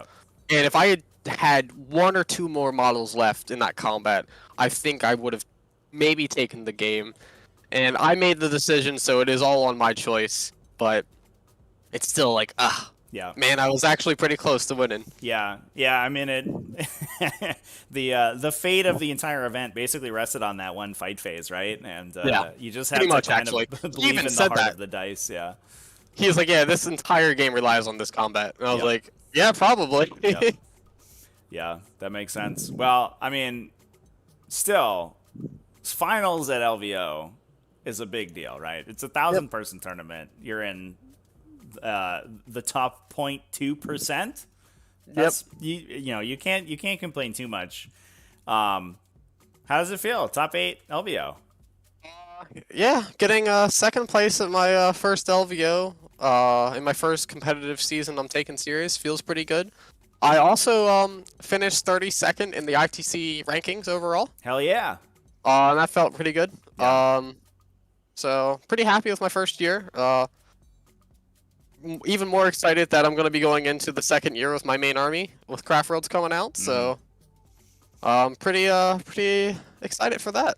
Yeah, that's awesome. Congratulations on, the placement both in LVO and the ITC in general, because those are both massive accomplishments. Yeah, I was super excited with them, and I have so many people now that are like rooting for me and like excited to see me at events and stuff. It's super cool. Yeah, all the Art of War guys love to see me at events. Excited to see those Taylor Swift game accessories out there. Yeah, I feel like I have to bring them now. Yeah, absolutely. I feel like I can't. It's the not personal take them. brand. For the second tank. So those are my actual. I have a towel set as well. I hadn't gotten a chance to make the LR one yet, but at this point I'm like, I'll just use those still. So Brandon Carver with another super chat. Just bought a second Caladius Grav tank. Can you reiterate just real quickly why Shadowkeepers for the sub faction? So Custodes, you go to the center of the table, you stand there, you stare at your opponent, and you say, "Come take this objective from me." And Shadowkeepers do that better than anyone else. I very rarely was the person charging the enemy. Most of my games was my opponents charging me. So between the fight last, all the heroics that Custodes get to do, because Trajan gets to heroic 6, my bike captain heroics normally, and I can make him heroic 6, and the Terminator being able to teleport into combat anywhere. All three of my characters can be involved in almost every single combat in every single turn. Constantly getting -1 attack in combat, and full rerolls to wound against characters. A lot of people have characters be their smash characters and their combat characters. So just overall, Shadowkeepers do Custodes better than other Custodes in the midfield. Yeah. If that makes sense. Yeah. Yeah, it's just a very straightforward game plan that falls right into I even the faction's built around. Yeah, I even told almost every single one of my opponents, "Hey, I'm gonna walk to the center of the table, hold the objectives, and fight you if you come to me." Yeah. And that's what I did. Fair enough. Easy peasy. Because everyone's like, "Oh, so you're playing the new Custodes, so what's your stuff do?" I was like, "I'm gonna walk to the center and I'm gonna stand there." Yep. And they just kind of would look at me and be like, "That's what I'm gonna do." All right, so looking on a little bit into the future, obviously some stuff has changed post LVO. Not only did we get the updated points cost for Custodes, so you get some additional points to play with in the list, but also the GT 2022 is out. Do you have any changes that you're looking to make to the list or the strategy behind it going into the new season? I'm looking at maybe adding a third Dreadnought. Ooh. I'm not 100% sure on that yet, if I'm completely honest. Mm-hmm. They do have those 2 core keyword now, so that's good. Yeah, double core is pretty cool. It just means if like someone has a rule that it gets rid of core, I can be like, so does it get rid of both my core? Yeah. Jokes aside though, like the Dreadnoughts I loved. Between them and the Grav tanks, they were probably the core part of my army. And I'm thinking about adding a third one in because the Terminators aren't as important. Mm-hmm. But at the same time, I really like the Terminators. So, and I had so many people ask me, like, why don't you, like, have all the Terminators be in one unit together?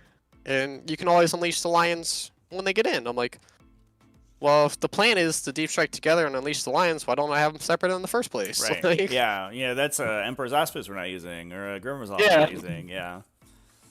And also, like, it also means they can deep strike in different parts of the map. Right. Like, so, I had another situation where, like, I got blown off of an objective, except for, like, a Grav tank that was holding it by itself that really didn't want to be there anymore. Mm-hmm. So I dropped in a Terminator on the objective, and the Grav tank was able to fly off. Yeah. So, yeah, I don't really want to change the list too much. I got 15 points from the Terminators going down, and 25 points for the characters going down, I think. Or 20 points, something like that. Mm-hmm. So I have, like, 40-ish to 50-ish points to work with. Right.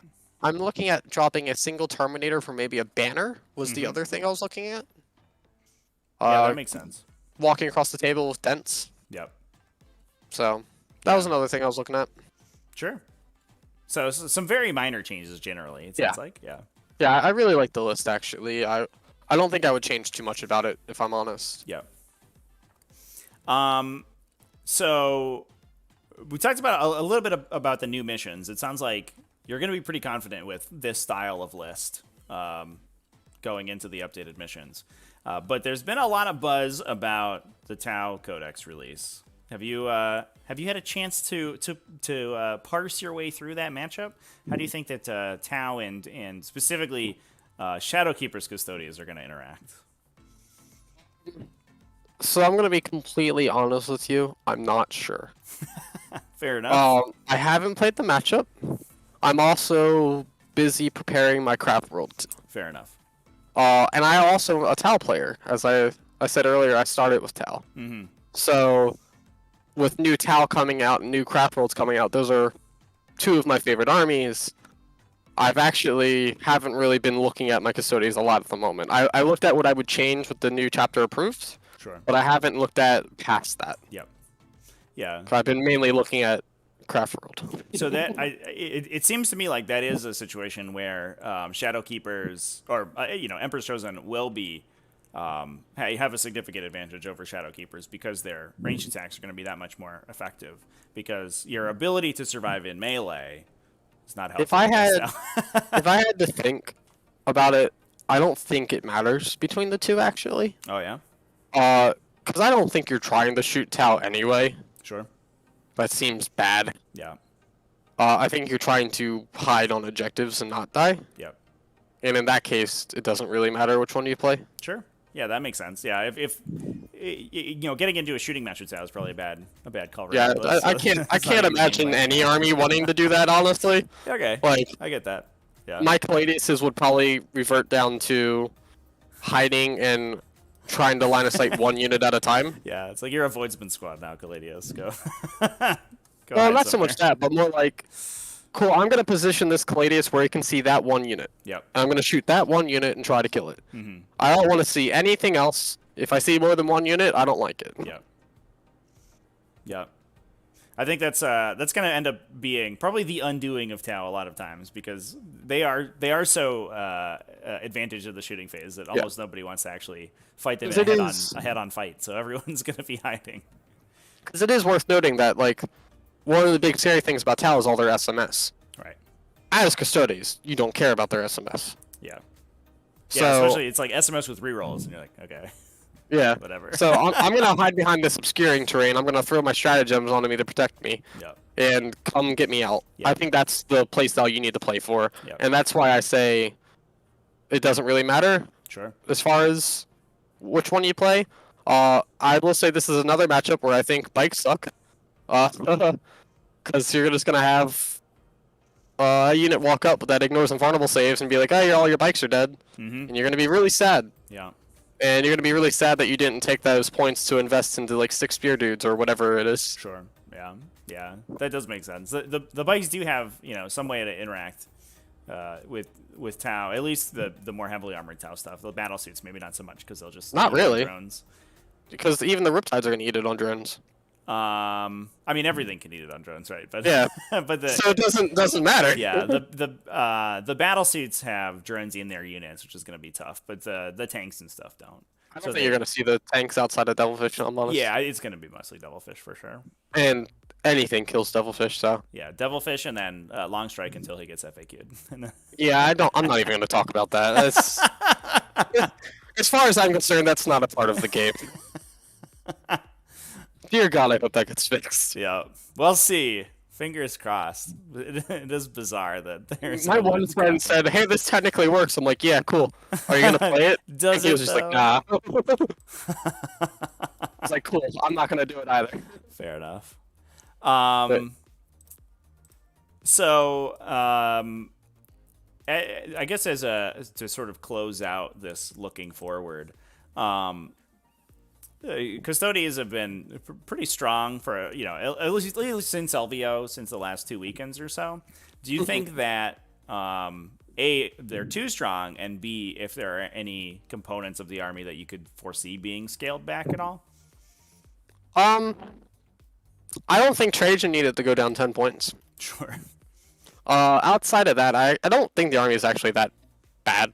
Mm-hmm. I think it was just so different than a lot of other armies as far as weapons that you want into Custodes that it threw people off.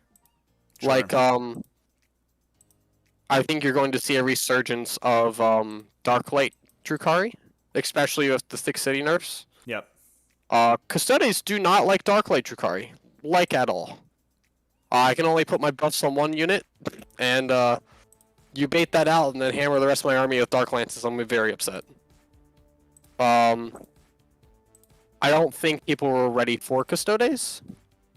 I think people teched more into other armies than Custodes. I don't think they respected the matchup enough.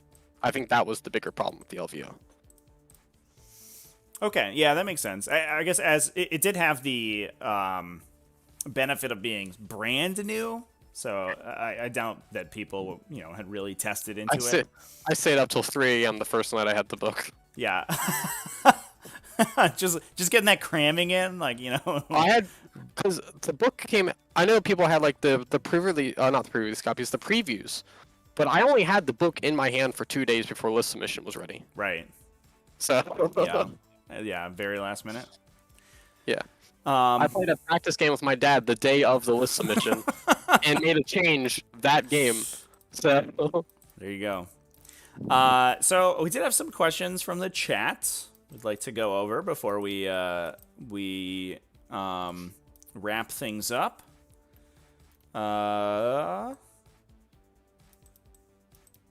Let's see.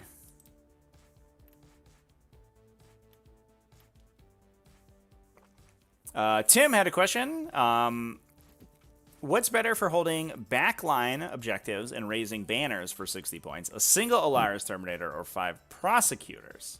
I think you guys know my answer. Yeah, we covered this a little bit at the top, but I mean the Alaris, and Tim does point it out. The Alaris has a fuller footprint and the better defensive stats, and I think that's where Matt fell on it as well. Yeah, the Alaris are so strong. I can't even begin to tell you. People were like, well, they'd have like a deep striking unit of like 5 racks, and they'd be like, "That's an Alaris on a Terminator." I'm like, "Yeah," and they're like, "I don't want to charge that." Yeah. Well, if it was 5 prosecutors, they would have charged it in a heartbeat. Right. So. How about, let's throw a third hat in the ring. How about Astra Cartographica Voidsman? It doesn't seem like a 2-up save, toughness 5 for an invulnerable save for wound chunky boy. Also, this is a tip for every Custode player out there. Custodes are all on 40 mil bases. If you place them directly on the center of the objective, no one can hold or contest the objective without you having a say with heroic intervention. Yeah. If you put an Alaris Terminator in the dead center of your objective in your home field, and someone wants to try to steal it, he gets to heroic. There's no ifs, ands, and buts about it. Yeah. So that's another reason. Yeah. Yeah, that it's definitely very powerful for sure, especially with 40 mil bases. Yeah, I did that trick constantly during the event. Like I'd even do it with the dreadnoughts. I'd pop them in the center of the objective and just stare at people, like if I knew they didn't have obsec. Yeah. Boca asking, what is the game plan with the shield captain with Praetorian plate? When do you use it and for what? A lot of times he steals objectives. There you go. He does that a lot. He also reinforces the objective that's about to be stolen. Mm-hmm. He did that quite a bit. And yeah, he's overall he's just a little toolbox, which there's several things in my army that I refer to as toolboxes. Him and the Custodes, I would say, are the two that I refer to as toolboxes the most. Sure. He's also super resilient with my build because I have the -1 to hit on him. And he also is Shadowkeepers for -1 attack. So if you teleport into a combat, often he's living. Right. So with him, the idea is mainly to steal something away or prevent something from getting stolen away. Oftentimes he hangs out not near the Trajan Death Ball, I referred to it as. Oftentimes my Wardens, Trajan, my Bike Captain, and at least one of the Dreadnoughts ran around together. He was often on the other side of the map. And if he needed to teleport to somewhere, he could. Yeah. Did you ever have a situation to use him to soak combat moves from your opponent? So, for example, yes, if they charge into something, you can port him such that a lot of their units have to now pile and consolidate towards him, but they can't attack him because they haven't charged him. Good, actually, because at the LVO they ruled it that way. Oh, which sucked because I did not know that going in. But you know, we get another entry to the stack of interesting LVO rulings. yeah, We'll call I was them actually pretty interesting annoyed for about now. that they ruled. I was pretty annoyed that they ruled it that way Yeah, because if they're going to do an FAQ like that, I should get my FAQ of my 4-year-old stuff getting the Custodes, etc. right.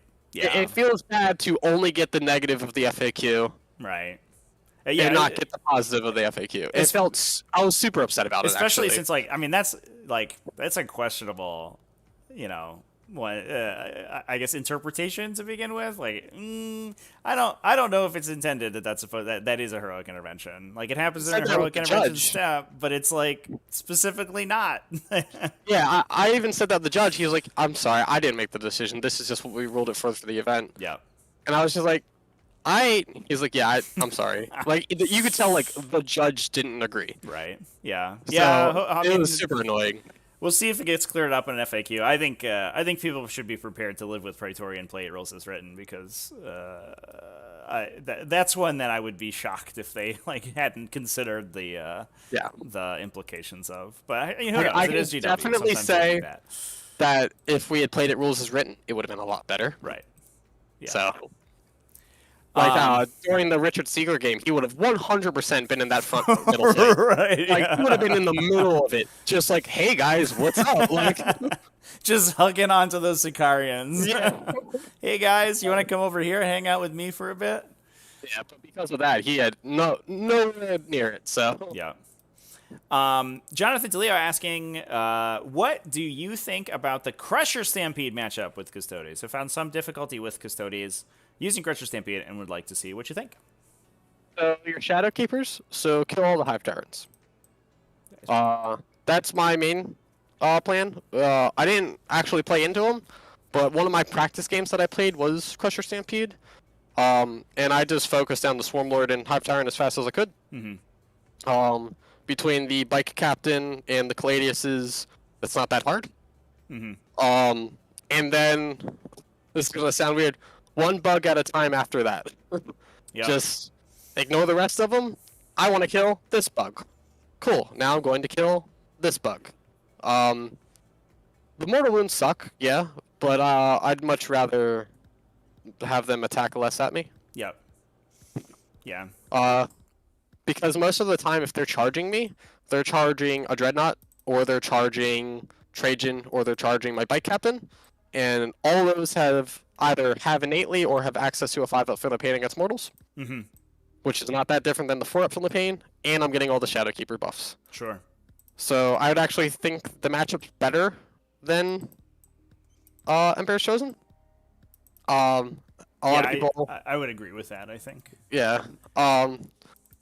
I think a Scythe Pterodol charging in with one less attack, wounding on 4s. I really don't care about that. Right. That much. Right. Yeah. They go from dealing, much more damage with their attacks, as they would into Emperor's Chosen, but much less damage with the breaking through. To basically relying almost entirely on the breaking through to be putting. And you can only do that one spot a turn. Right. And if you do it into one of my units that have the 5-up, I can negate a good portion of it. So. Yeah. Also, the fight last is huge in the Crusher Stampede. Absolutely. A 6-inch heroic intervening fight last model is not something they want to see in the middle of a midfield objective. Yep.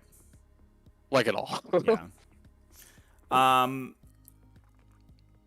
Boca asking, would you consider taking an Inquisitor to open up some of the psychic secondaries? That is mental interrogation. That is something I've actually thought about with the new chapter proof, because I think it's literally just one Alar's Terminator difference. Sure. Or something like that. Yeah, he's just 60 points, right? So it's almost a straight swap. And can I take him outside of my Custodian detachment? Is that how it works? I think he goes into the Custodes detachment. And if he goes into the detachment, I'm not taking him. If he's in addition, I would. That's basically how I would look at that. Because if I have to drop one of my 3 important characters, I wouldn't. Oh yeah, no, I think he's a.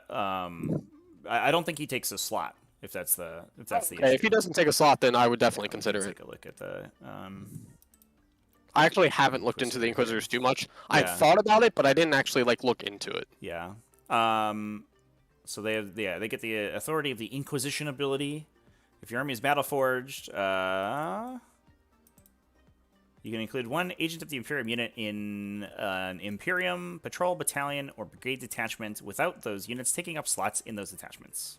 And then, yeah, I would definitely swap out Nolaris for an Inquisitor if you want to open up the interrogation thing. I think it's a very good and smart move. Yeah. It also opens up some extra like warlord traits and stuff if you really want to. I'd probably just keep him cheap and hide him behind like the wardens.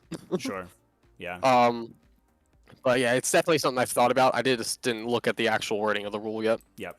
That also forges one hell of a narrative.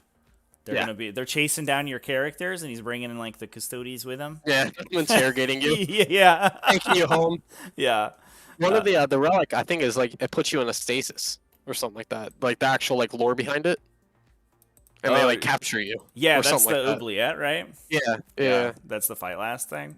Come with me, we're gonna have some words. There's just a swarm lord strapped to a table, like I don't know nothing. Yep. Chris Hagen asks, do you think that there is a list where a 10-man unit of Solar Watch Shield Guard is good?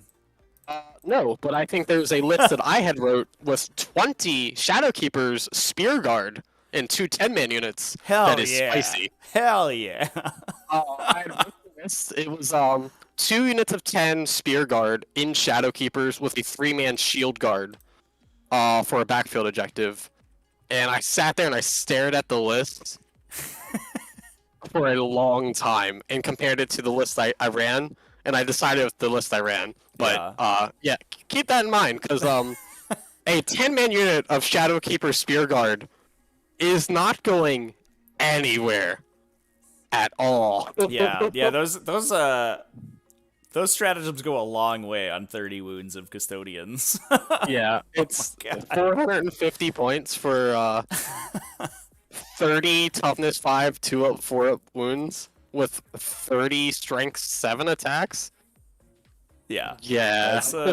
That's pretty awesome. And the entire 10-man unit can heroic intervention. Right. Which is definitely needs to be included into that argument. Right. But yeah, I don't think Solar Watch is that great. You can double tap the whole unit, right?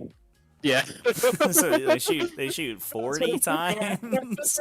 I'm also want 2 10-man units of spears and do the double fire thing. Yeah. And they they reroll their wound rolls with their ranged attacks against characters too, right? Is that correct? So like you got ones with Trajan nearby against anything. Right. Yeah. So they reroll ones to hit, but then like you got those Keeper of Secrets or whatever, those avatars that we're probably gonna be seeing pretty soon. And that unit just like rips them off the table. Yeah, I was definitely thinking about running 20 spear dudes. I was talking to my dad a lot about it. That's kind of sick, actually. At the very least, the internet burns down because it's the classiest list ever. In that list, I also had a dense banner with it. Mm-hmm. Yeah. Yeah, I think you got it right. Yeah, but it just felt like too different of a list because I would have had to drop. It came down to me dropping, all my Caladiuses and the Terminators. I think it was to get that in. I think I had to drop both Caladiuses and the 3 Terminators to add in 11 more spear dudes with a banner or something like that. Yeah, that sounds about right.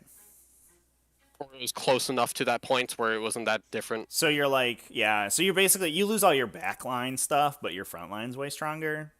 So yeah, I guess you're all in on playing survive on the objectives and obsec things. Yeah, but with a 10-man unit, I could string one dude back to. Yeah, that seemed pretty good. There was a guy running, I think it was like 30 shield guard. Yes, at a table near me. Hear on some talk of that.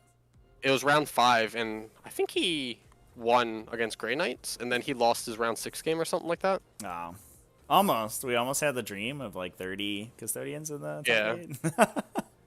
But I definitely thought about the list with Shadowkeepers because I thought it'd be hilarious. But yeah, well there you go. I decided to go where I want it. There you go, Chris. Just play Shadowkeepers all the time. I honestly don't see a reason not to. Yeah, it's so strong. Fight last, rerolling wounds, ignoring invulnerable saves.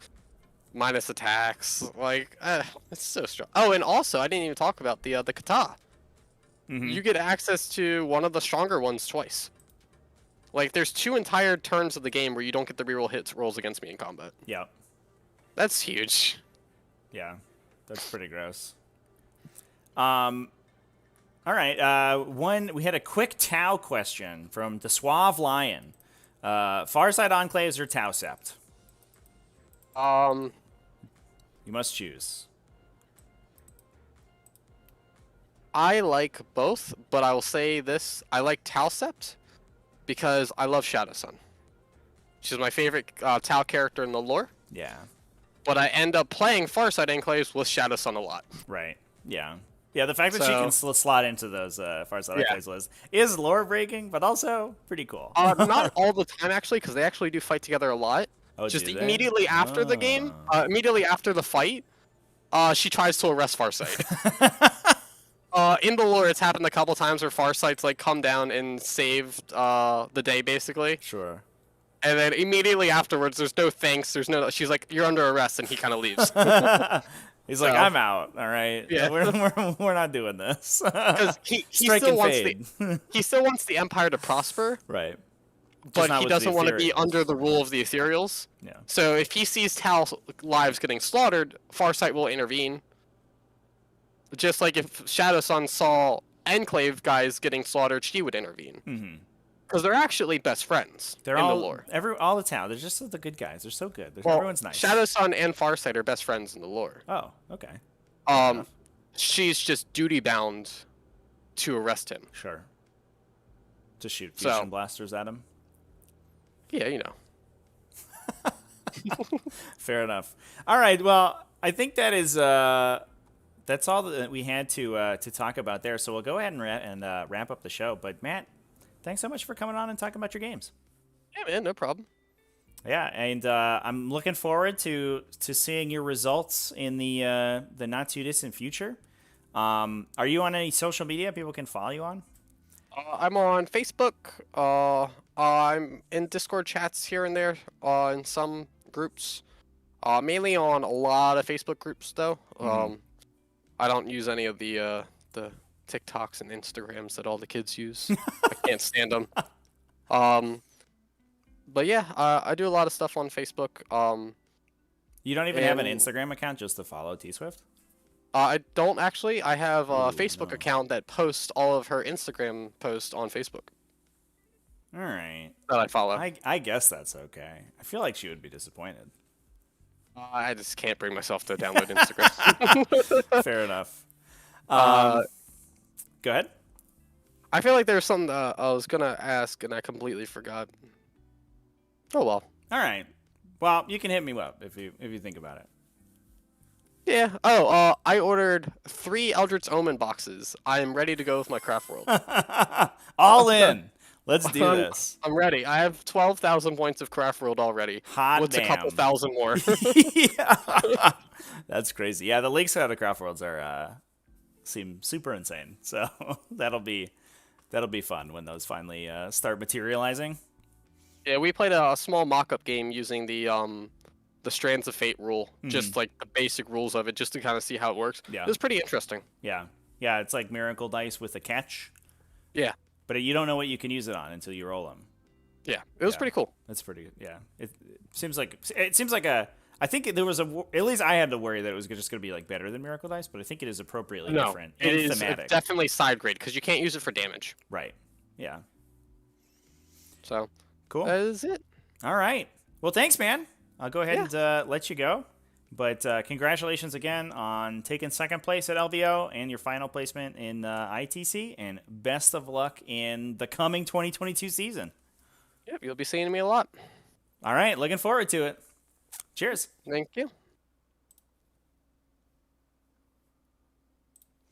All right, chat.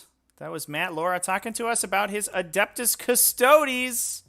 I'm going to go ahead and wrap things up here momentarily. For those who didn't hear earlier, tune in Thursday, 7 p.m. U.S. Eastern Time. We're going to be playing some live games in here that will be streamed. It'll be great. I'm super excited. We're hoping to get those going on a more permanent basis. Also, T5S2 Invitational streaming this weekend, starting early in the morning, Saturday. It's February 12th. We're going to be streaming about 12 hours of straight 40k games. It's going to be freaking amazing. We're going to be doing tons of giveaways and lots of cool stuff. So, hope everybody comes and hangs out with those. Big thanks to everybody who looks like we got some memberships. Ernie Castillo, Fabian B with memberships. Thank you so much for joining. Brandon Carver, thanks for the super chats. And I'll see you next Tuesday. Also, if you follow on Twitch, twitch.tv/TacticalTortoise TV, you can get, if you are a subscriber, you can get all of the Captain Con games that we live streamed from Captain Con this weekend over there immediately. They're also going to be moving over to the replay channel slowly but surely. YouTube.com/TacticalTortoise TV. That's where all the replays are. And I'm going to be live tomorrow with Tyranids versus Orcs. I played Tyranids versus Custodes yesterday. It was an interesting game. There were 2 Ares gunships involved, so you can watch that game on the Twitch channel. But yeah, I'm back to my normal schedule of streaming every day on Twitch. So anyway, I'll go ahead and close out the show there. Thank you everyone for watching Tactical Tuesday.